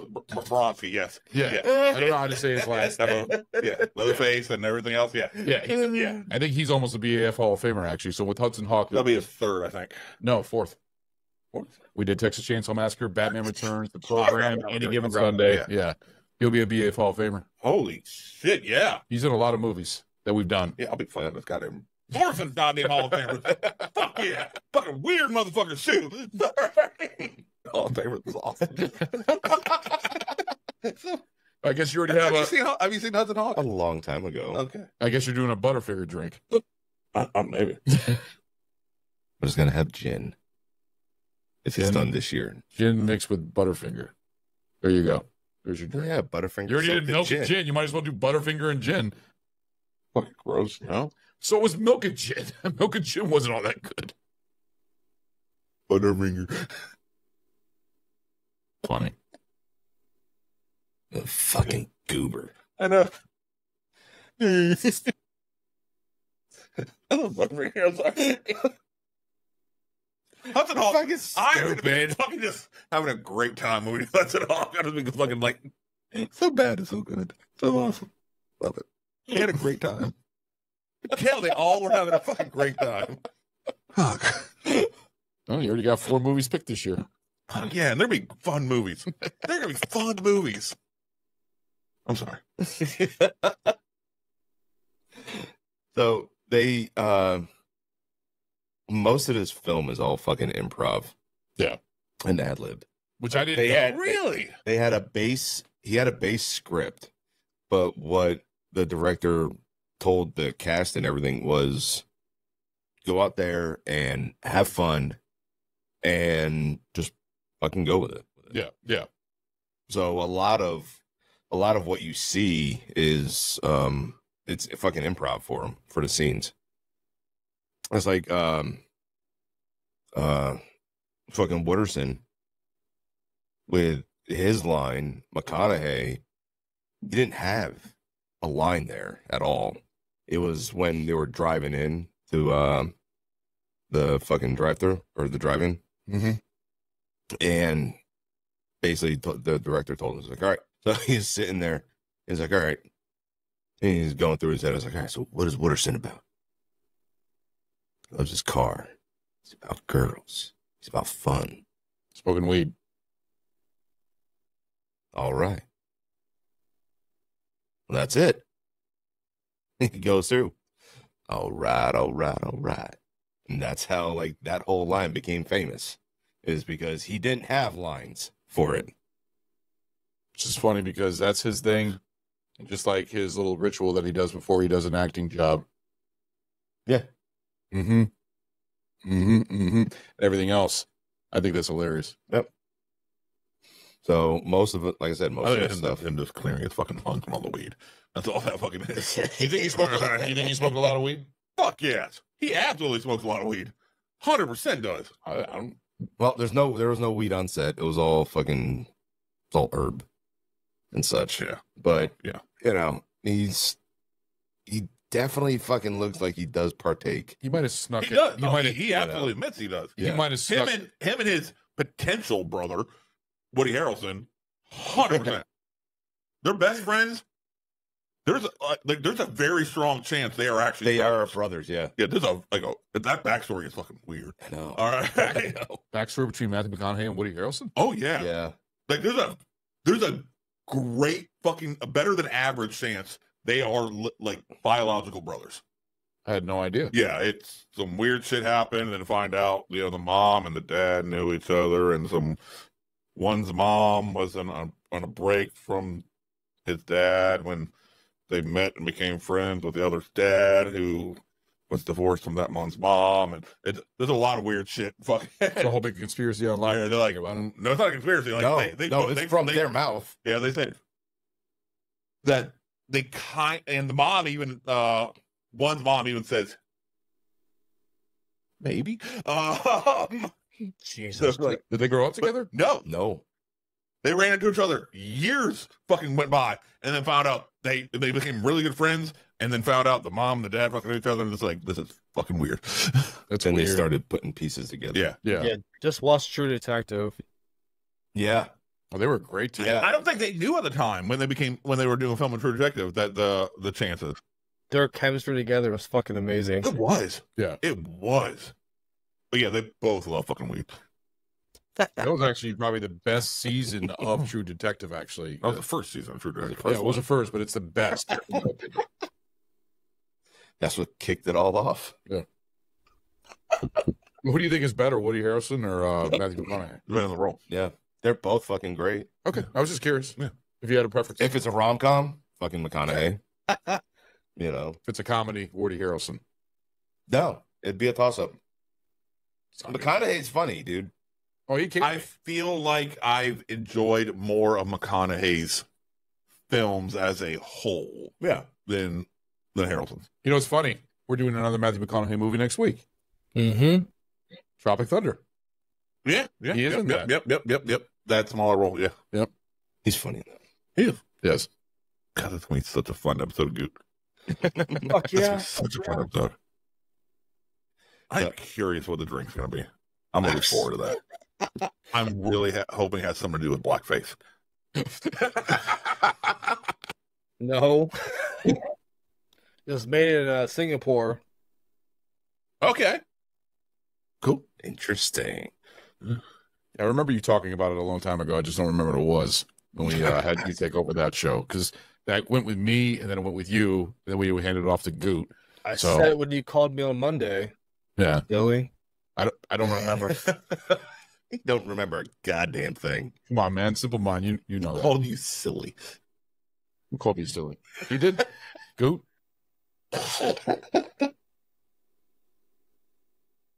You just I told you on Monday, silly. I feel like that is such a degrading term for one grown-ass man to call another. It's so fucking degrading. Goot is laughing his ass off right now. It's like, you fucking child. Goot, this is the most I've seen you laugh in a long time. You silly bitch. So, Ben Affleck actually shattered his ankle. Good. Where? In the film. Good. So when he gets the paint poured on him, when he has his fucking temper tantrum, He falls. no, he doesn't know. When he Really? goes to smash his paddle and shit, He he fucking hit his ankle. shattered his ankle doing that. What? Yep. Ouch. Yeah, He played such a fucking hateable character. he did. That was the whole point. But that's He what, that was did the whole so point of fucking him. well. I still fucking hate him. Right? And I enjoy Ben Affleck in a lot of things. Yeah. no. The thing is, he's gotten better because in the past when he was younger, he wasn't as good. Other I than this enjoy way, fucking films. Fuck you. All right. Pearl I Harbor, enjoyed him in a lot of fucking things. The movie sucked. Surviving Christmas. He was really bad in that. Or Jiggly, or whatever the fuck it was. Giggly. Giggly. What with Jennifer Lopez? It's Jiggly. Gigi. Is it Gigi, Gigi? yeah, it's Gigi. Oh, I thought it was Giggling. Gig. You're adding letters to this fucking movie, dude. No. I thought it was Gazunga. That's bazungas. Fucking second divorce. I mean, I enjoyed him in Good Will Hunting, even though he was super Bostonian. Super fucking Bostonian then. He played a prick in Mallrats, too. Yeah. Yeah. It was getting the town. Another fucking goddamn pedophile-ish type thing. That's true. But he also, the other dude from Mallrats is in this one, too, as Pink Floyd. Yeah. As the main character of Mallrats. Yeah. So they had, what was his, hold on. Where'd it go? So Sean Andrews, who played Pickford, his role was actually supposed to be a lot fucking longer in the film, but he didn't get along with anybody on set, and they actually had to break up like 2 or 3 fights that he was having with other actors. Oh, really? So basically, so they cut his screen time down. Which one was that one? Pinkford? The fucking one with a party at the house that got canceled. Oh, the one that was the boyfriend to Milla? Yeah. Yeah, okay. So that's why you don't see her in the film as much. He was so slimy feeling. He was. And He's just felt slimy to me. Especially when the fucking beer guy came to just drop felt off slimy. the... I'm like, The kegs. this is the a kegs dude of I'm beer. gonna like, read about doing some fucking bad shit. Yeah, right. Fucking day. I'm just like, and then it's like, oh yeah. I never felt right around him. He hasn't had many acting roles. I've known people like that, and they're like, I don't know what it is about this fucker, but something ain't fucking right. I don't think he's had that many acting roles, has he? no, he's had a few. He looks. I've never He's had seen a him in any other movie. I've never seen him in any other movie. He was in City of Ghosts. He's in Fix, Big Heart City. I'll share my screen. or was it? Yeah. No, I mean, yeah, it isn't nothing major. Yeah, you're right. And he's done a few. That's about it. But this was really like his only Yeah, 1, 2, 3. big one. Fix was a big one for him as 9 well. movies, yeah. Yeah, but none of these movies are not like, memorable. That's what I'm saying. Was he in Club Dread? No. Oh, okay. I thought I saw the Club. Oh, No. That's Dazed and No. Confused. I'm sorry. I thought it looked like the Club Dread. Yeah, nothing's really jumping out at me. Mm-mm. Yeah. No. Milla, though, she did a shitload of movies. She became a female action star when you think about Oh, it. she didn't do shit after this movie. She did Chaplin with Robert Downey Jr. And so Very small role. yeah, that was it. Yeah. And basically she played his wife, or the chick that Chaplin married. Yeah, it was like Mila didn't do fucking shit out of this movie? What? Who you fucking said didn't do shit out of this movie? I did for a couple years. for a couple of years. Oh, okay, I was like, what do you Yeah. mean she didn't do fucking Well, shit? I didn't get to finish because Oh, okay. started talking. No, So yeah, my brain is fucking off, fucking railed right there. I'm like, what? no, she didn't do anything. She stopped acting really after this, because of Pickford's character, because he was a fucking dick on set. Oh, damn. And they were So- playing. I told you And- he fucking just screamed slimy to me. Yeah. Fuck him. Yeah. All right.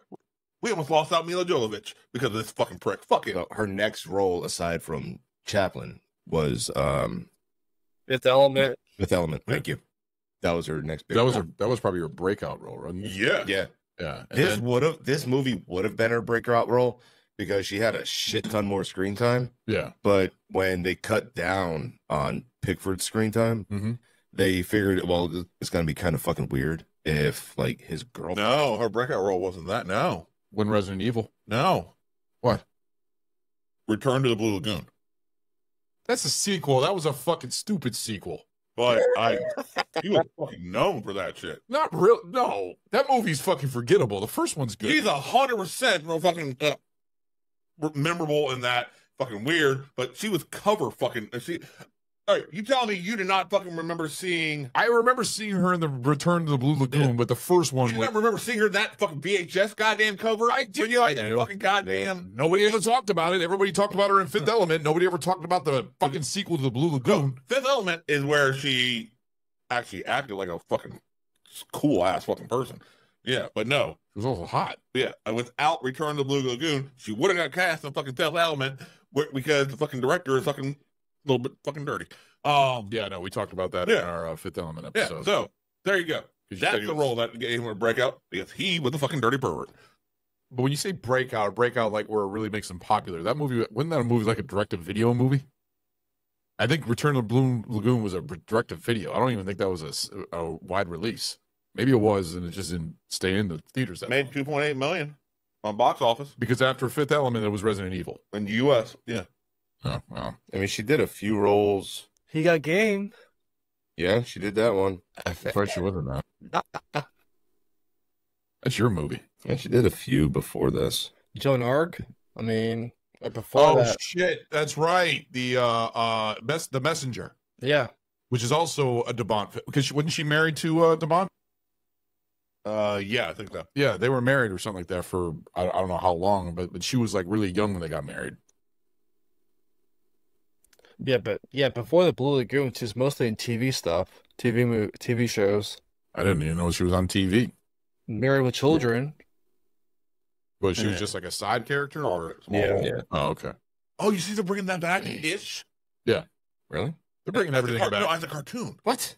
Oh, Oh my God. With the voices? I hope. with the real fucking voices. so that's gonna be kind of cool. I That would be hope kind they of cool. do it as not. Fuck's it called? Like you know, They've moved you know, now. you know how you do the commentary cartoons. Yeah, You know what I'm talking about? Yeah. The mystery It'd be- signs. Huh? Like the mystery sign stuff. Yes, sort of like that. Okay. I saw a thing. They already the little clip, the preview they had I'm blanking on Al Bundy's name and Peg. I'm blanking on both him and Peggy's name. Ed O'Neill and She does. She was in. She was a voice in Futurama, and she was also in. Danny that, Seagal. There you go. Easy There you out, go. thank There you you. go. Yeah. Both their voices are in there, and it sounds exactly fucking right. And then you see little David Faustino's character and little Kelly's not Kelly, Christina Applegate's character. But you see them, as cartoons like that, but they haven't record the voices, at least in the little clip. That show was fucking. Teaser. Ed it O'Neill was- was fucking hilarious. Like there's one thing where he Ed O'Neill's character, but Al is being fucking robbed and shit, like mugged. And he fucking the mugger opens up the fucking wallet. It's empty and fuck cobwebs. There's a little note that says, "I'm a shoe salesman." That's probably right. And the fucking mugger gives Al a hug. All right. What? This fucking works. Yeah. This fucking works. If you had to pick Married with Children or Roseanne, which one did you like better? Married with Children, probably. Okay. Roseanne told better stories. Yeah. Absolutely. Married with Children were just more. It's funny. It was more like living cartoon. It was like Like it situations. was a living The Simpsons, basically. Yeah. That's basically what it was. A dirty version. Oh yeah. Wow. And I would have fucked the shit out of Kathy Seagal. Katie Seagal. Katie's Kathy, whatever. Yeah, well, the fact that she was Her name always don't matter. Fucking those tits and that fucking goddamn leopard print did. Oh man, wasn't she also in that? And Was she in, Christina Applegate was. wasn't she also in that biker show? Yes. Sons of Anarchy. Hell yeah. Yeah. That's her husband wrote it. Yeah. I realize I am fucking monopolizing a lot, and I apologize. I'm trying. No, you're monopolizing. Just the right amount. Am I? Okay, cool. No, I'm doing it the wrong amount. Yes, you are. See? Because you're stepping on his dick with what you're doing. Me, I just go a completely fucking random fucking direction. I'm like, he is definitely not talking about motherfucking phantoms. No, I'm not. And Goose is entertained. I'm trying to be entertaining. Oh, you're so good. Wrong verb. That was good. I like that. So, just like we said earlier, the music made the film, but also the cars Oh yeah. Oh, made the film God, yeah. itself. So, in the film, we got a 1970 Corvette, 72 Chevy C10, 64 Buick Electra, 74 Cadillac DeVille, Yep. 77 El Camino, 55 Chevy 3100, 67 Dodge Corvette, 1970 Ford Bronco, 71 Ford Maverick, 75 GMC C15, 1973 Plymouth Duster, Oh, yeah. 1970 Pontiac GTO, 74 Pontiac Trans Am, and a 65 Volkswagen Beetle. All these fucking movies, all these cars are in the film. And The Bronco was Benny. in some, no. It was Benny the had coach. the B10. Was it The coach had the Bronco. Yeah. Oh, okay. And each one of these vehicles plays well to the character themselves that the person is driving. Yeah. Should. And the funny part that when I was watching this, I watched some of the deleted scenes and outtakes of it. Some of them definitely don't belong in the fucking film at all. Some of them maybe could have been in there a little bit, but some of these, not at all. I don't think they could. They wouldn't have worked. One of them was, it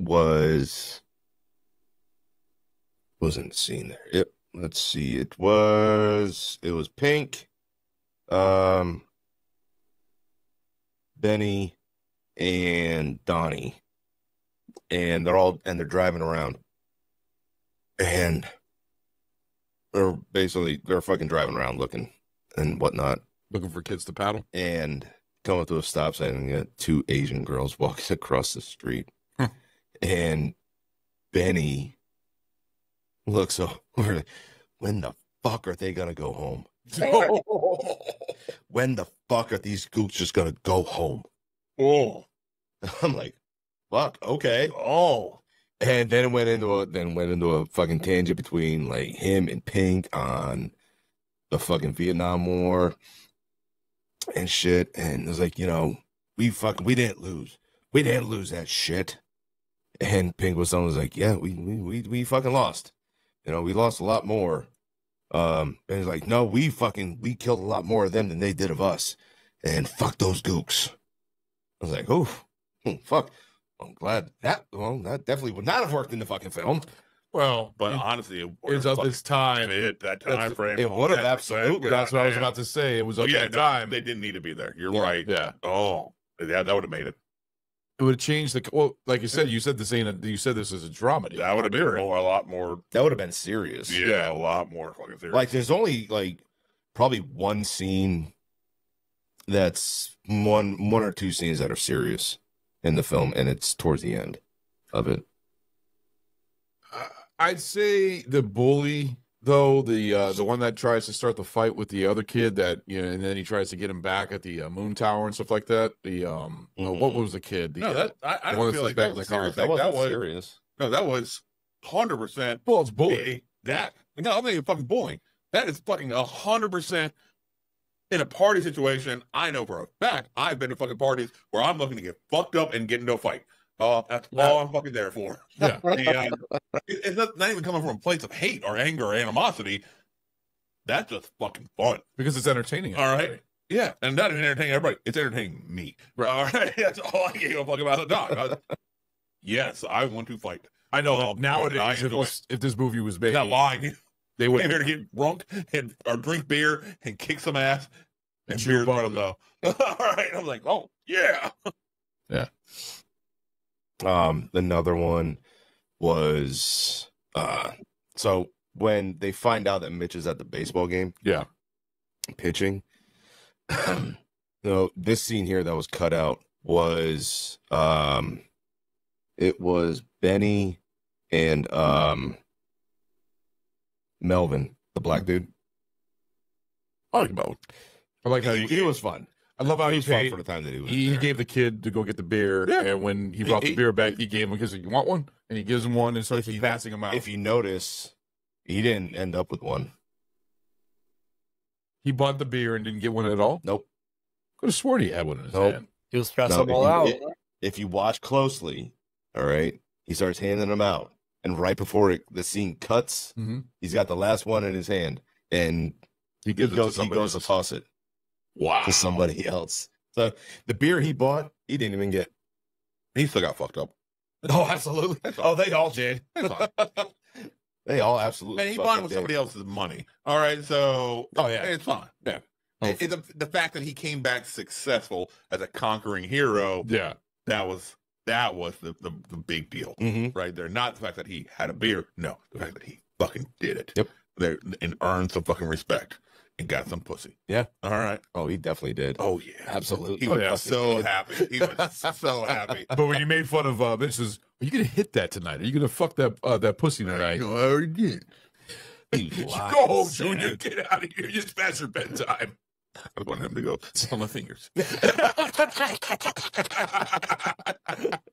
That would have been fun. That would have been a funny one. Oh no. So those two there, they find two. They don't say that they're freshmen, but they are, and they're basically spying on the girls getting tortured there. Yeah. And so these two find them there hiding out behind the side of a building. And they walk in, "What are you doing?" And they jump up scared as shit. And it goes to they're like asking them what grade they're in and whatnot. And they tell them, they're going into 8th grade. So I go, "How do we know you're not lying?" Fucking tell them, "Turn around." And then they're like, "Well, I know where what was it? I know where Mitch Kramer's going to be tonight." And it was like, "Do you promise not to fucking beat us?" And so Melvin told him, like, "Okay, I promise I won't beat you." And Benny don't say shit. So they tell him exactly where he's gonna be at. And then that cut, then that scene ends, and then it goes, for some reason it cut straight to another one there. But it's the same thing. And then they start to go, and then Benny stops him and tells him, "He's like, well, I got a problem with this. Because you guys have no problem selling out your friend to save your scrawny ass and fucking make him, throw him under the fucking bus. Like, get against the fucking wall." "But you promised." And I was like, "No, he didn't. I did. He didn't say shit." Right. Fucking threw him against the wall, and it was just whack. And then the scene ends. Yeah. And shit. And there's a bunch of fucking scenes in there that just wouldn't have worked. How long were the scenes all together, all bundled up? Like 15, 10 minutes or a culmination of all of them? Yeah. It was like 25 minutes. Oh wow. I didn't realize there was that many deleted scenes. Yeah. I'll have to check those out. I've never seen those before. Some of them are fine. Some of them, like, they wouldn't have fucking worked at all. I mean, that's why they're deleted scenes. Yeah. I mean, sometimes you see a movie, you watch the deleted scenes, you're like, man, I wish they kept that in there. But then when sometimes you watch a lot of deleted scenes because the director feels like, it's taking too much time, doesn't need to be in there, it doesn't really add to the story.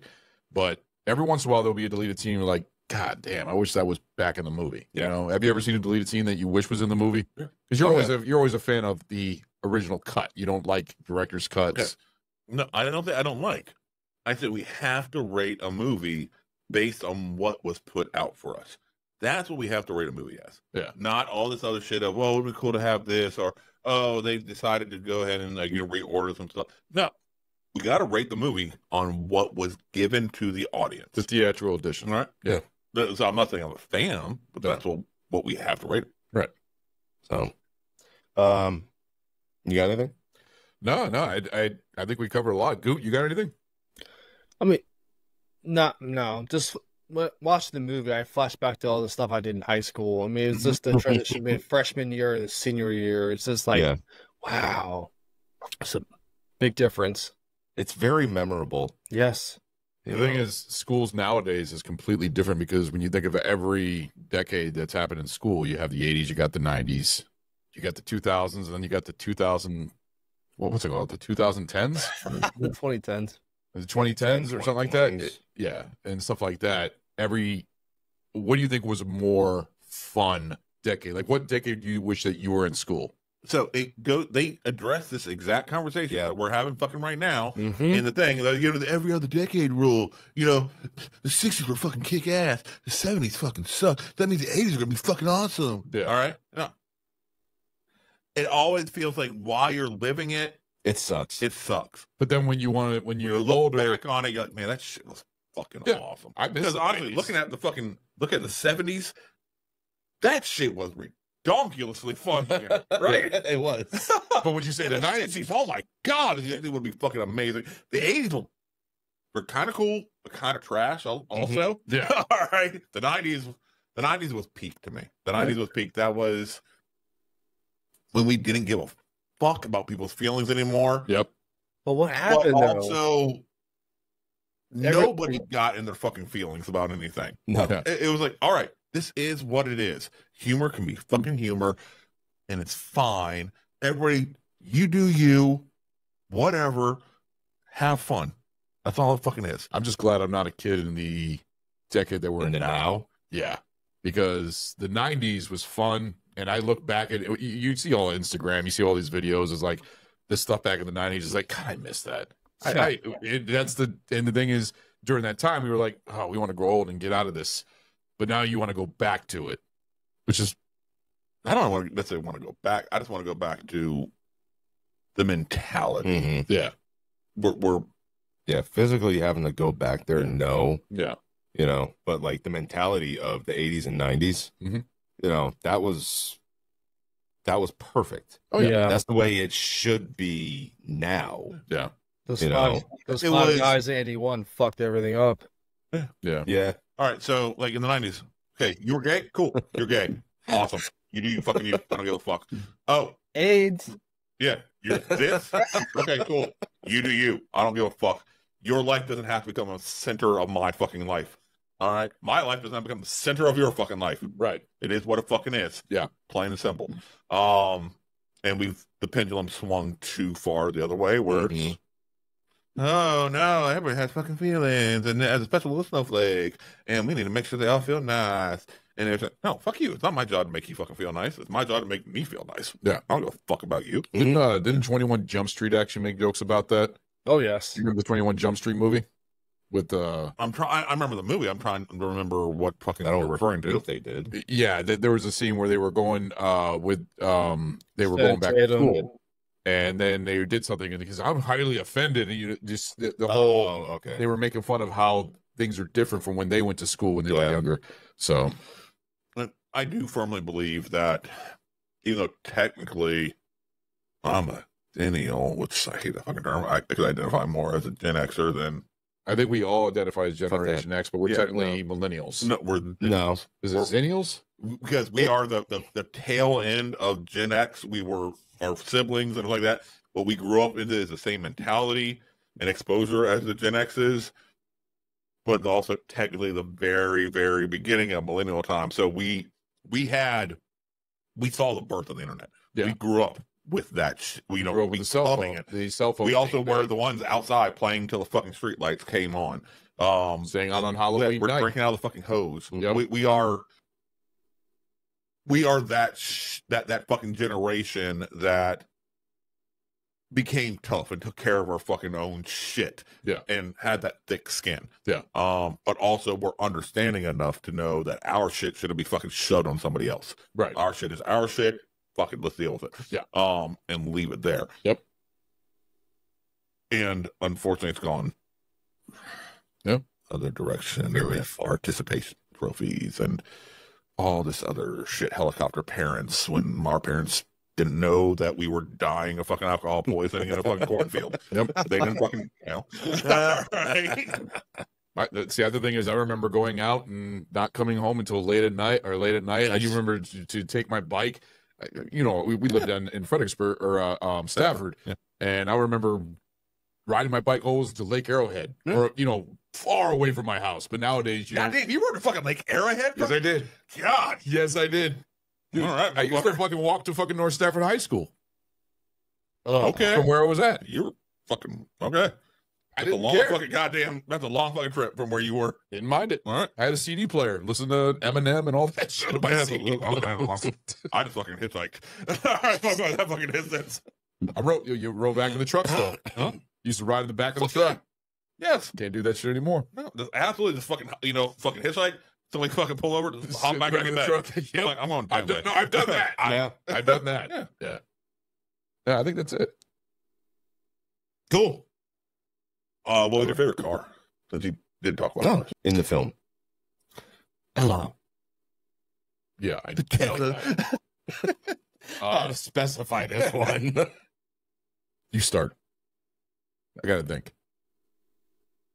I like the one that the thing is I'm like I said, I'm not good with cars. The one that David and the other greaser were talking about when they were arguing about the engine. Mhm. What was the name of that car? Chevelle. There you go. Chevelle SS 454. Beautiful piece of machinery. Mm-hmm. 1970.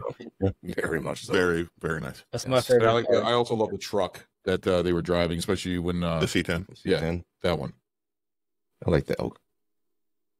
That To be different. it was so new in that time frame, though. It was so new. I was kind of surprised to see that make an appearance with kids that age, because that was a brand new fucking vehicle in that time frame. Roughly. All right, I was a little shocked to see that. Yeah. I've always found them very cool. Yeah, absolutely. The fucking, but The also concept of them. the concept is really cool. The practicality is fucking garbage. Yeah. All right. But then you got the Ford Ranchero. Fucking. Which, Hold on, the Ranchero with the fucking goddamn like little fucking seats in the fucking back of the fucking bed. Yeah, that was badass. Even though it was 100% just to avoid taxes. Yes. All right, 100% to sell it as a sedan and not get hit with the same taxes as a goddamn pickup. Yep. How about you, Genius. Goose? Just to be different. That Bronco was hot though. The color scheme. The coach's Bronco? Yeah. The color scheme was I like cool, the color of it. but I felt it was. I wasn't a big fan of that particular style of Bronco. I thought it was too squished feeling of a Bronco. It looked But you- badass for the this isn't 70s. This isn't a It car. was. Yeah. Mine was probably Pickford's 1970 Pontiac GTO Judge. Yeah. That was beautiful. that fucking killer orange. Uh-huh. Oh, I saw that. I was like, yes. Oh, fuck yeah. Oh, yeah, absolutely. When we talked about the coach, the two like the assistant coaches, with the way they were wearing their fucking clothes all hiked up and pants like The that. way they fucking wear them. That was a style back. That was That's like, why I wear them now. What are you talking about? It's not. It wasn't just a style back then. that was a uniform Even when I was Ball playing huggers. football, Yeah. that's what fucking coaches wore. tucked in that much. And Yeah, you're tucked right. up. You got to have the movement, the capability. Get down. With the Oh. pretzel. Okay. Yeah. I did play football, so that's why I was curious. I didn't know if that was a 70s thing. Nope. Not at Nope, all. it was not. No, It still happens. unless that. It still happens. Yeah, Yeah. it does. Doesn't happen in the pro level though, or college. No, it's high It's just school. a fucking high school level. is Yep. where they wear those fucking things. Maybe not that level, but also I see the pro level. They still have fun. Yeah, they still have fun. I just saw was it a Eagles fucking D end? I want to say big fucking like 300-pound motherfucker, fucking awesome. And he's got his fucking. He shows up in a cut off overalls, tie, shorts, but fucking like wearing a fucking overall romper. All right, like, yeah, good for you, good for you. And like, oh yeah, he's like, are you getting ready to go through the fucking walkthroughs like this? He's like, hell yes, I am. Like, awesome, fucking awesome. It's a Shit, song, that's right? great. That's fucking awesome. By the way, It did look I love these super comfortable. I'm not gonna lie. Well, absolutely. I gotta I'm give looking at the fucking Chucky fucking goddamn overalls that I had for fucking Halloween. Harley keeps giving me shit. He's like, when are you gonna fucking wear these? You never fucking wear overalls. I'm like, I don't fucking know, but I pay good money for them. No, I fucking get rid of them. All right, fuck. Just wear them around the house. Do yard work. Wear an overall. I gotta hand it to Do you. yard work at them. It's fine. I gotta hand it to you. These cup holders are great, man. It's nice to have these. You can. And I love the fact you that I can thank Amazon. Yeah, I love the fact that I have two. you have two of them. Yeah, I love it. No, you have one. No, you But- don't. how did you get two and me and Ragnar get one? Well, he's on the side. Yeah. Yeah, The other two are on that side. no, that's right. That's because there's gonna be multiple people in the ends. Yeah, So, Plus, I'm fatter, so fuck y'all. All right. say, I always have a minimum of 2 drinks every fucking episode in front of me at any time. Sometimes 3. a Red, All right. you get a Red Bull and then a beer. Red Bull, beer, show drink. All right. So whatever shots I also have going on at the same time. You want to do pie reviews? yeah, I think we're fucking done. I got nothing left. What character did you most recognize? Oh, Don. This is the same shit that we normally talk about. Don. Which I loved Don. He was. Is that who you not who you like the most, but who you identified the most with? Identify. I was a very Stereotype. simple-minded person, and there really wasn't any simple-minded people in this movie. Who was simple-minded? Don, I feel simple-minded. I Don. love Don. That's what I think Don was. That's why. But I wasn't. I do, but he's not. I wasn't a fast. Actually, I was a very fast talker. That's the thing. I talked very fast, and I was a big flirt, and he was a big flirt. I guess Don. I'll say Don. See, we work it. Work because I was a huge flirt with a lot of girls in high school, and I was all like back and forth and everything else, and that's what Don was like, but just not as fast thinking as he was. He was a very fast talker and everything. I don't know. That's maybe him, Don. Okay. You? Oh, I said in the beginning I identified with Don the most. At the very beginning of the fucking show, Don was my fucking man. All right, that's what you identify with. Yeah, 100%. Beard animal. Yeah, because I mean that's. But you were a big flirt, huh? I had a whole lot of fucking pussy. I got fucking a whole lot of goddamn fucking girls. So did I. I had a lot of fucking success. So did I. I was always kind of trying to be the peacemaker. Yeah, between a lot of groups because as long as everybody's getting along, I'm selling more product. See, that's the thing. I hung out with everybody and flirted with just So Don, I guess it'd be Don. That's funny. All right, how about you? You said Benny. What's Goot? No, I corrected myself. You said Benny. Killing me. I know I'm killing you. I'm killing everybody. Goot, how about you? He just got arrested again. What? He threw a brick through a windshield and tried to stab somebody with a butter knife. Who? Tom Geary. Oh, somebody with a butter knife. Yeah, he was like a road rage against his neighbor. Imagine literally having the opportunity to say, "You're killing me," small. It happened this past Sunday. It was actually pretty funny. Holy shit! Damn. All right. Wow. Oh, that is amazing. So I definitely identify with Pink being the athlete in high school and just like. Okay. I feel like a majority of athletes, like they always go through the part, like if you want to play that or not, play again that next season. It's like you've been through so much shit. Like I just want to walk away. I'm just done with this shit. I can see that wholeheartedly. Yeah. You know, with especially with like the ultimatum. Yeah. You know, that he's given and shit. He just wants to play. Mm-hmm. But also enjoy his life. You know? Yeah, because for me, like my senior year, like when I'd win, I was supposed to win. But when I lost, I'd be angry. Like, what's wrong? Like, I fucking lost. It's like, it was a weird dynamic. It got weird. I'm just like, I'm supposed to win. The win is like, what's the next challenge? What's next for you? Mm-hmm. It's weird. You feel like the actor portrayed that character really, really well? Fuck yeah, he did. He was a good mentor for like he was a good friend. He was a good mentor to the freshman Mitch. He was just a good guy. I mean, he was very easygoing with the with all of them, especially with the whole paddle and everything. He was just a easy guy to hang out with. Although he fucked around with 2 chicks when you think about it. Good for him. He was drunk. But did he get back with the other chick, with his girlfriend? I didn't understand that at the end. Yeah, they didn't. They didn't. I don't know if they broke up, or if it was just took a break. You know, whatever. But I would have went for the other one. 100%. The fucking dark-haired one. Same here. Yeah. I never found her. I think Simone, right? Simone is the woman blonde.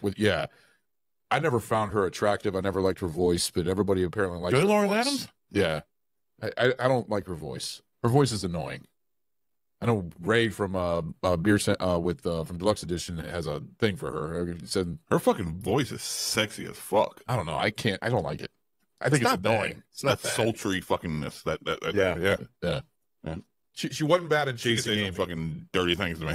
But she was good in Chasing Amy. I thought she was good in Chasing Amy, though. She would get pink eye. You know why I'm saying that. I Yeah, do I mean- too. I feel like she. Yeah, you know too. Yeah, I feel like she would. All right. That's a good thing. She would definitely give it the good old hot Yeah, she would. on that tag. Her dad is so proud of her.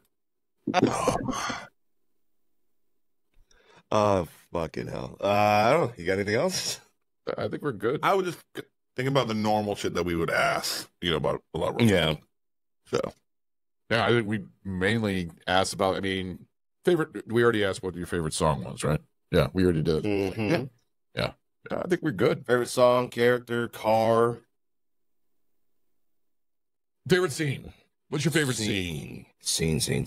Yeah, there's a lot of great scenes in this movie. Ooh. I mean, really enough for me, it was like the ending where they, when Mitch comes back home to the front door, like it made me laugh because I had to go through my window because my dad does drywall. And if I woke him up, I'd get my ass fucking beat. And I'd go through my window and like, as long as I didn't bother him, it was good. That brings back. Yeah. That brings back a.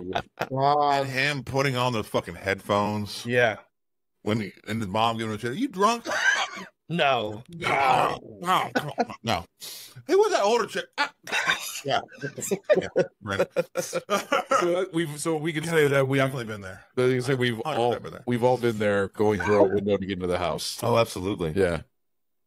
2 o'clock in the morning, 3 o'clock in the morning. 5 a.m. in the morning. I will say, Shit. Yeah. he came home drunk for the first time a fuck ton better than I did.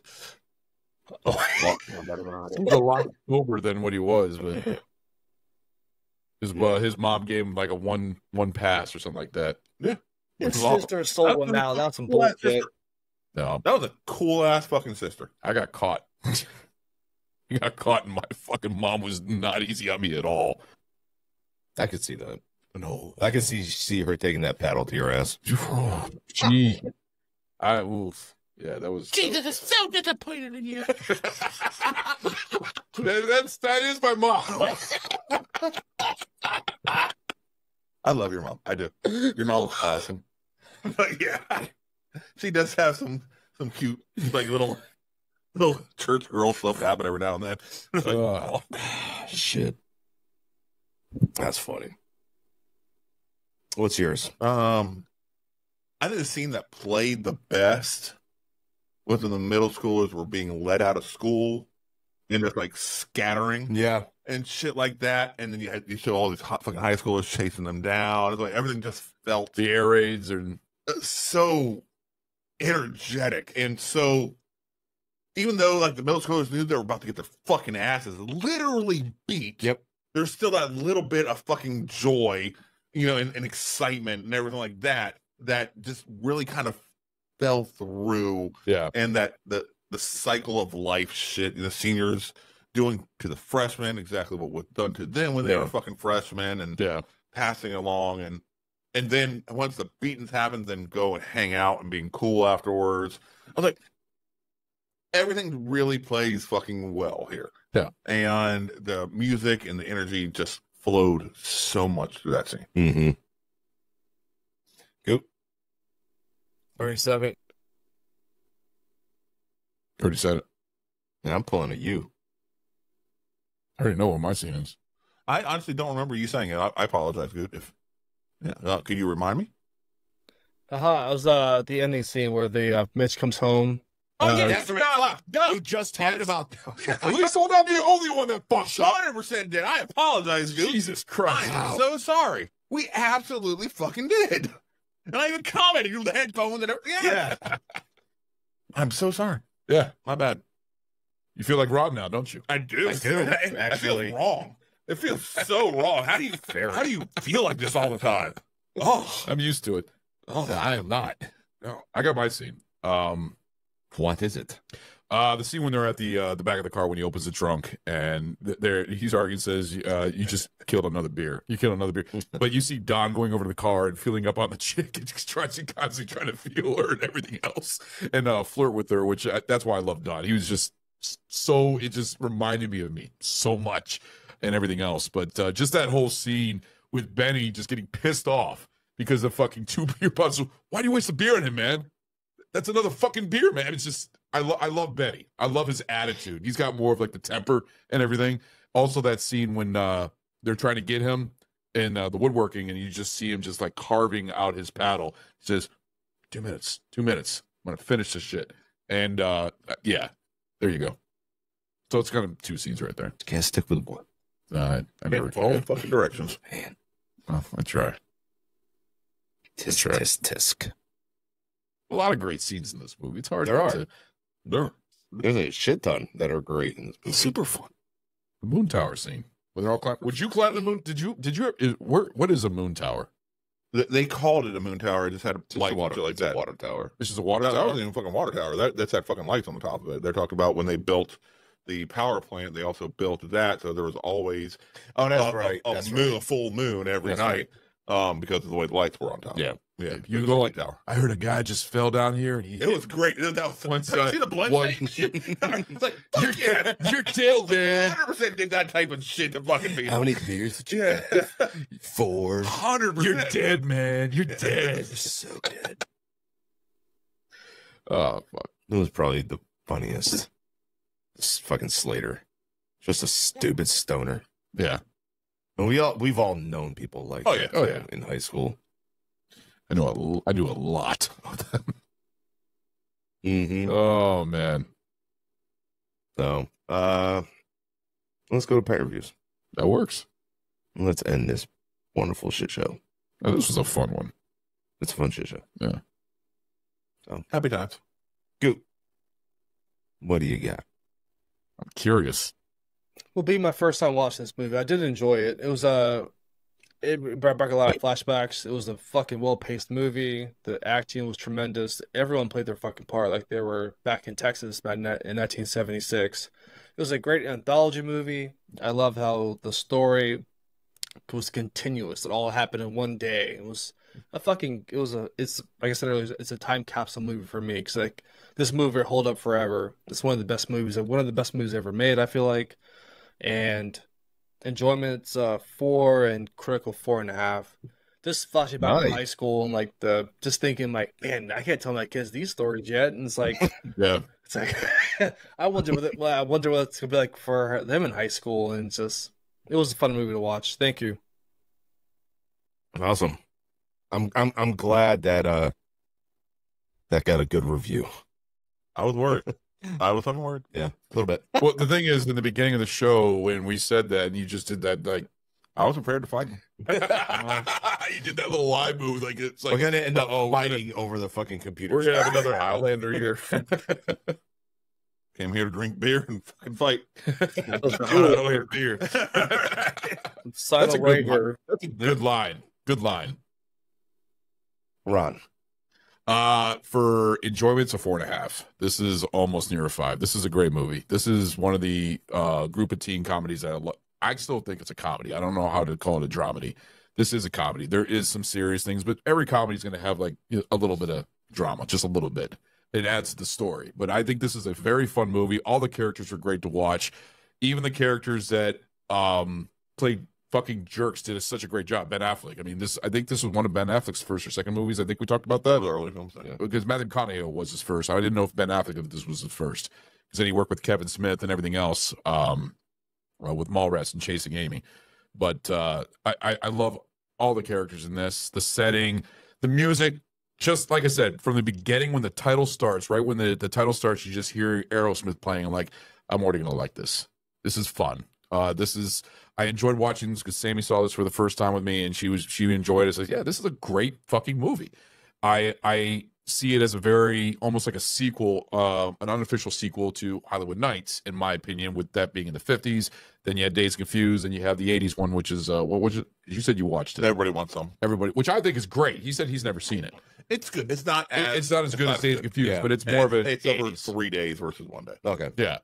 But yeah, 4.5 for enjoyment, and I will give this a 4 for critical. This is, I think, Richard Linklater is actually a very good director. Most of the movies that I've seen the whole Sunrise Sunset trilogy. He does a great job. He works with the actors really well, and he relates to them because he grew up in that time. Great fucking movie. This is just really well done. The acting. You said there was a couple things that weren't true to the time, right? I remember we were talking about it, where there was a couple of things that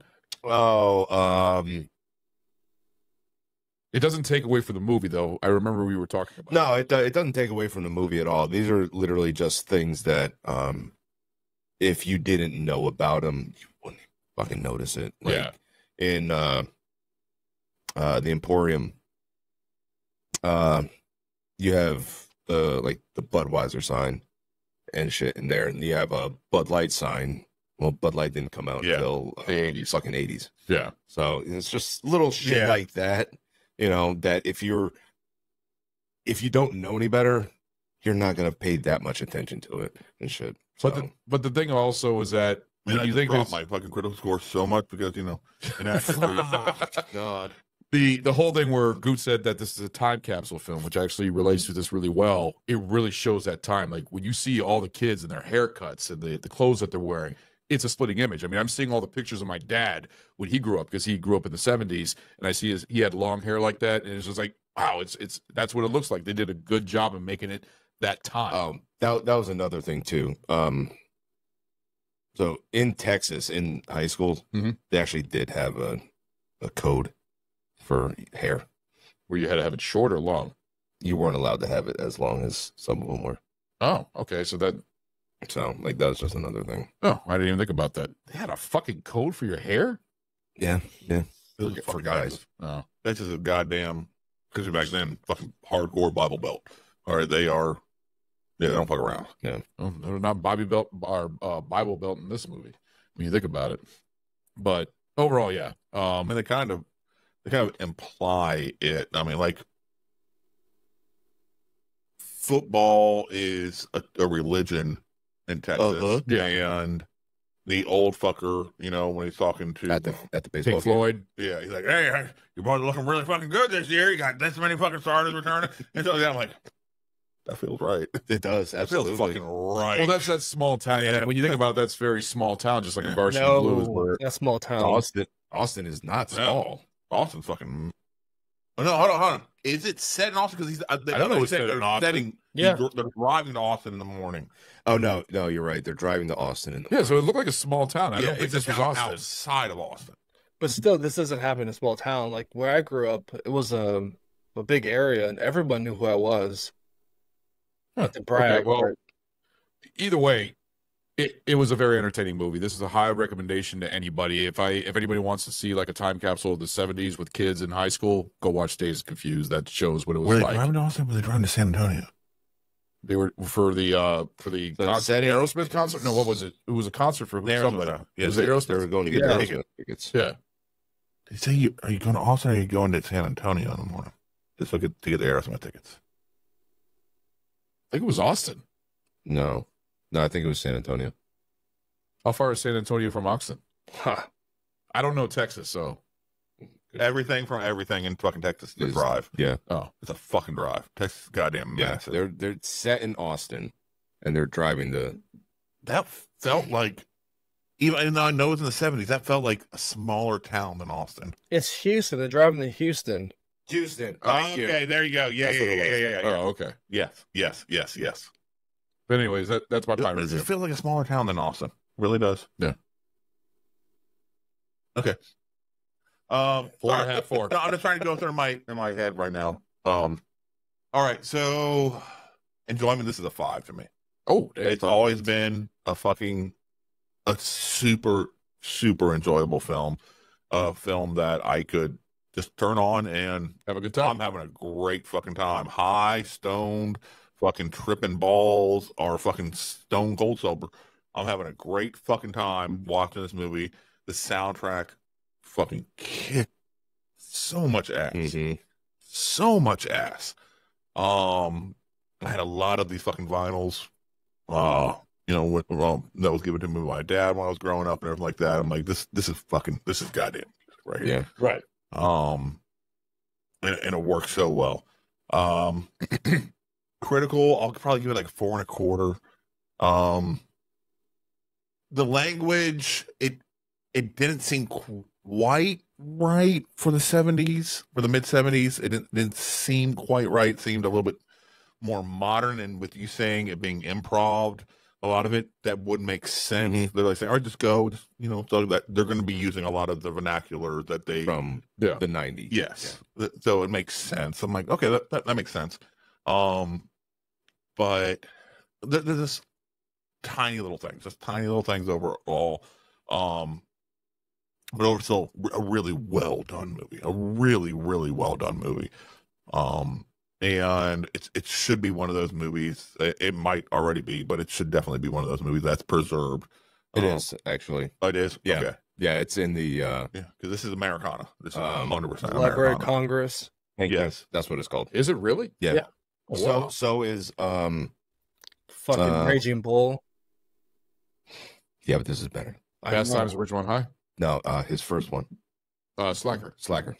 That's also in there as well. I believe Clerks is also, isn't it? I think so. Yeah. I mean, there's a lot of films that are a lot, but they're preserved for a fucking reason. Yeah. They are groundbreaking, or they are perfect time capsules of what they're trying to show. Mhm. And yeah, this nails it. This fucking nails it, man. It's a great fucking time, and it holds up. Even this many years fucking removed from when it was released, which was fucking years removed from when it was set. Yeah. And it just floors me the fact that we were talking, I think, last weekend that this movie fucking came out today. It'd be set in like what, 2007, 2008. Yeah. Yeah. And I'm like, fuck, Yeah. fuck, I'm old. Yep. Fuck, Jesus Christ. That just got me thinking, though, when you think about the movie. It come out after I was already had done my fucking tours in the sandbox and come back. Yeah. That's what it'd be fucking said. Yeah. It makes me think about Fast Times at Ridgemont High being almost in the same vein as this movie also. Because it's like but that's a whole year, not a day. Yeah. But it's a whole year, but it's just, there's no plot. It's just different stories here and there. Anthology film, basically. No, it's plot. There's But- definitely a plot in Fast Times. It's people growing up and, becoming, So coming of age. but it's over a long period of time. So Yeah. maturing. This is, One day. a fucking Okay. quick little snapshot. Yeah. All right. And so many different fucking people. And I guess you would say Randall is the main character, but they all carried so fucking much weight in this film. They all did Yeah. so much heavy lifting in this film. He's the main character, but he's in the movie But a not by lot. much. But that's Not what I'm by saying. much. He's not in the movie as much as you'd think he is, even though he Yeah. is the main. I guess he's more of the main plot voice because the whole thing about him staying in football for another year and stuff like that. I think that was just the excuse to introduce these other characters to continue to tell the story. Yeah. He was just the necessary evil, even though I don't even say evil, but he was like, okay, we have to. He was a have, necessary role. Yeah, he like Yeah. have Carry to have things a on. main, but nobody's a fucking main. Yeah. They just need something to get, be the center spoke to tell all these other fucking stories to branch off to. Yeah. And how they're all connected to each other also. Like, I thought it was cool showing both the upcoming freshman girl and the upcoming freshman boy and stuff like that, having their own fucking reasons and being, brought into by these older groups and then running into each other later. Hey, what's going on? You hear this and stuff like that, because they already knew each other. Yeah. But they both were given opportunities to hang out and do cool shit with the older class. Yeah. For different fucking reasons. Yep. Right. That's pretty fucking cool. Yeah, and it I know it made them feel like fucking special. Yeah. Um, What's yours? And Mitch was going to be a big swinging fucking. Yeah. Oh, he was. Fucking next year. that coming in the fucking that you knew he was gonna be a fucking swinging dick. Well, fuck, Yeah. he was hanging out with a chick that was older than him. Already fucking fucking high school. Already banging Go the for it. sophomore. Yep. You know, hanging out with the seniors, buying beer. Yeah. You know, And now he's already got a connection. He has to keep going back to that same fucking store, to that same fucking asshole. Yep. And he's gonna be the king. And I hope he tells that little blonde fuck to fuck off. for real. Yeah. Fuck that bitch. Give another beer to the fat boy. See here. Enjoyment, it's a 5. 100%. I can search for the movie if I'm in the mood for it, or if I find it on, I'll fucking turn it on, sit down, watch it. And it doesn't matter what I'm doing. It's a and like Good said, it's kind of a time capsule piece, period piece. Yeah. You know, it's an amazing film. It's enjoyable in every fucking aspect. The soundtrack for it, the music, the cars, the way everyone really just interacted with each other. You have so many different characters involved with this kind of film. Mm-hmm. And each one has their own fucking personality, between the fucking asshole who flunks to stay behind again, all the way down to the fucking freshman who, thanks to his sister, he gets his ass beat. Yeah. And everybody in between. And every single person meshes well together. Yes. You know, and to me, that's amazing. And if you haven't seen this, I really don't know why you haven't. It's really fucking weird to me. That's what was shocking that Goose never seen it. I can kind of see it. That's the thing. I could see younger. him not He's seeing, missed. but I'm missed also that. surprised. You seen Fast Times at Ridgemont High? Yes. But by then it was Fast Time was a classic. By then, Yeah. All right. What year were you born, dude? 86. 86. All right. So you were 8 years old when the fucking movie came out. Yeah. All right. That's not going to be something that he really has the fucking opportunity to fucking see then at that time frame when he's doing his home video, and it's popular at that time at home video. You were sister constantly Because you were about Yeah. 13, 14, and I was about 12. Because me and you were about a year apart. Yeah. Yeah. So, yeah, I could see him missing it. Like, it just being one of those ones that falls through the crack. But with your sister being a fan of it, I'm surprised you never at least just gave it a chance to sit down and kind of watch a little bit if you watch it over and over again. Well, like I said, Because there's so many good scenes that if you just sit down, you could catch any one scene. You're like, that's pretty fucking good. Yeah. All right. And then just roll with the rest of it. well, like I said, he's had a lot of people tell him that Highlander, and he never watched that one. He said he's glad he didn't watch it, and now he had to watch it, and now he regrets it.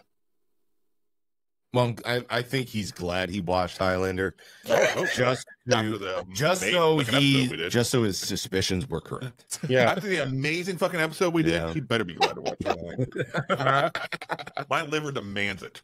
No shit. All right. It's one of my favorite episodes. We'll live of ours. forever. Yes. Unlike my fucking liver. That's not going good forever. I'm motherfucker goddamn cirrhotic right now. What was your critical? I don't know. Critically, I give it 4.5. There's just a few scenes in there that I don't know. Didn't feel right. Yeah. A lot of the scenes that I'm glad they actually took out of the film. Yeah, I need to see these deleted scenes. There's like some of the miscues in the film. There's one scene where Ben Affleck's walking up when he's telling them that he just had the shotgun pulled on him. Okay. And you could see in that scene there, like in the distance, you can see him like walking around the corner, and then he jumps back, like they weren't ready for him. Yeah. They kept that in there. Yeah. There's another one at the party. There's a couple at the party at the Moon Tower. There was really it's A lot of filler in scenes. yeah. Well, I mean, there's just little ones here and there, little bitty things, Yeah. and it's not really a whole bunch, but like it's just enough. And yeah, I think think the director did a great job with what he wanted to envision and basically just giving them an idea of what they needed to do and then just go with it. Right. You know, Yeah. free reign to have fun. Yeah. You know, and the cast of the film basically being a bunch of fucking nobodies. And look at Launching a lot of careers. I mean, look at a lot of them now. Yeah. You know, They got really lucky with their fucking casting. very. A lot of fucking great fucking people that are ones that would become great fucking people. Just everything just kind of fell into their lives. I saw that. I see more of the heavy hitters being like Ben Affleck, Matthew McConaughey, and Mila Jovovich. I'd say those are like the top 3 heavy hitters right there. Because some of the other ones you didn't see. No, Parker Posey. Parker Posey. Parker Posey. Yeah. Yeah, she did so fucking much. Yeah, but I think Ben Affleck and them are more of like A class when it comes to Yeah. actors. That's what I'm talking about. Parker Posey's more. I want to put Mila Jovovich in the A class. She's great. I love her. Oh yeah, I yeah. want to put her in A class. Yeah. But Ben Affleck and Matthew McConaughey. Yes. McConaughey, Oh yeah. at a time, he was definitely A class. I don't think he is anymore. I think he's I mean, he's an Oscar winner. He's not doing anything. yeah. I think He's He's doing going political. political, but he's also doing the was it the car commercials or was it the was whiskey? it Lincoln. He also did a whiskey commercial, I believe. Mhm. Yeah. I don't remember which one it was. Long but- Branch. Yeah, something like that. He's just kind of chilled out, and so he's. I mean, even before he started to be more political and stuff like that, he was starting to kind of fizzle. I mean, there wasn't. When was the last like real big McConaughey movie you can think of? Interstellar. All right, and when was that? Yeah. Oh, True Detective, But probably. I said No. McConaughey movie. When was that? Interstellar was 2012 or 2011 or something like All that. right, so that's over a decade ago. Yeah. Interstellar was 2014. Okay, it was 2000. So a decade ago. and Wolf of Wall Street, he was in that for like No, 10. The Gentleman. He was great in that. Yeah, he was. He was great in that. That's a Guy Ritchie film. Mm-hmm. He was very good in that. But Ben Affleck was not as big, and then he got really big, and now he even to the point where he's a good director. He's an amazing director. The Town. and a major alcoholic. Yeah, he is. Well, it's because of the wife he's married to. It's driving him nuts, apparently. That's his choice. Mm-hmm. Chose to be with her. They were Fucking as many rings as goddamn Brady. Shit. there's all these freaking things going on about them again and how they're going to break up and everything. It's just all over the fucking news. It's just they can't leave him alone. I'm just looking forward to The Accountant too. Same here. Yeah. Yeah. That's going to be hopefully a good one. Just weird to see him in a fucking seat. Shit, I know. I wish he was I know. Batman again. Fucking weird. But he was in a sequel. He was in the Batman versus Superman and Justice League. Besides that, he That's really the doesn't only fucking do sequels. His movies are usually fucking one-off. I mean, he's done stuff in the Kevin Smith universe, the VSQ universe, Yeah, I'm trying to think if there was another sequel, but it was small, little, tiny roles where he's a main fucking character. You have DC universe. I think that's it. yeah, you're right. He might be. I can't think of anything else. Not a franchise type actor. Unlike Matt Damon, with The Bourne movies and stuff like that. He went a different route. He went more.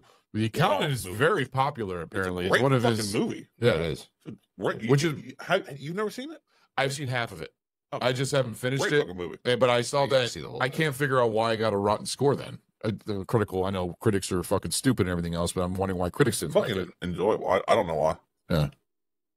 I'd like to. It's not like a fucking Paycheck or anything like that. No.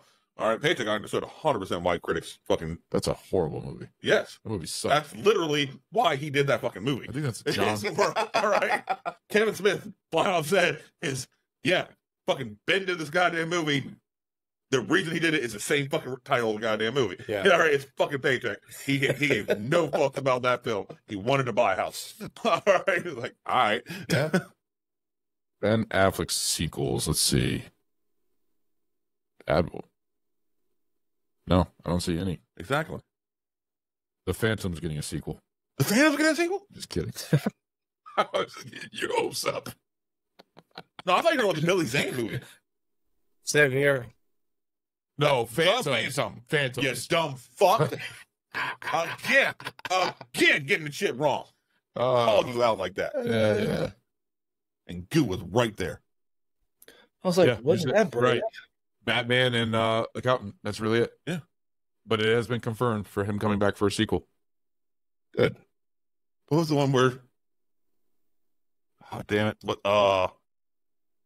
This one I kind of want to see a sequel to, but I'm blanking on the fucking name of it right now. What was it about? Gone Girl. Hold on, no.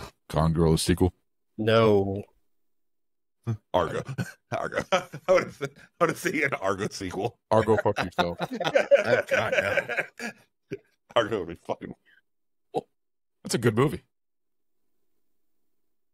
Town is better though. I think The Town is his best, one of his best. Town is amazing. Yeah, it's a good one. But I also like Renner in that one. I guess that's the end of our show. Yeah. Yeah. Now we're just bullshitting. Yeah.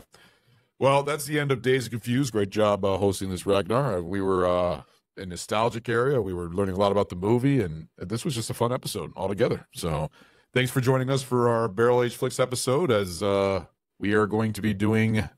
We are going off the air now. I'm trying to figure out what movie we're doing, but yeah, we're going to go off the air. See you all later.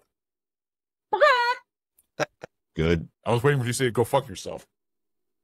Why you gotta be a dick?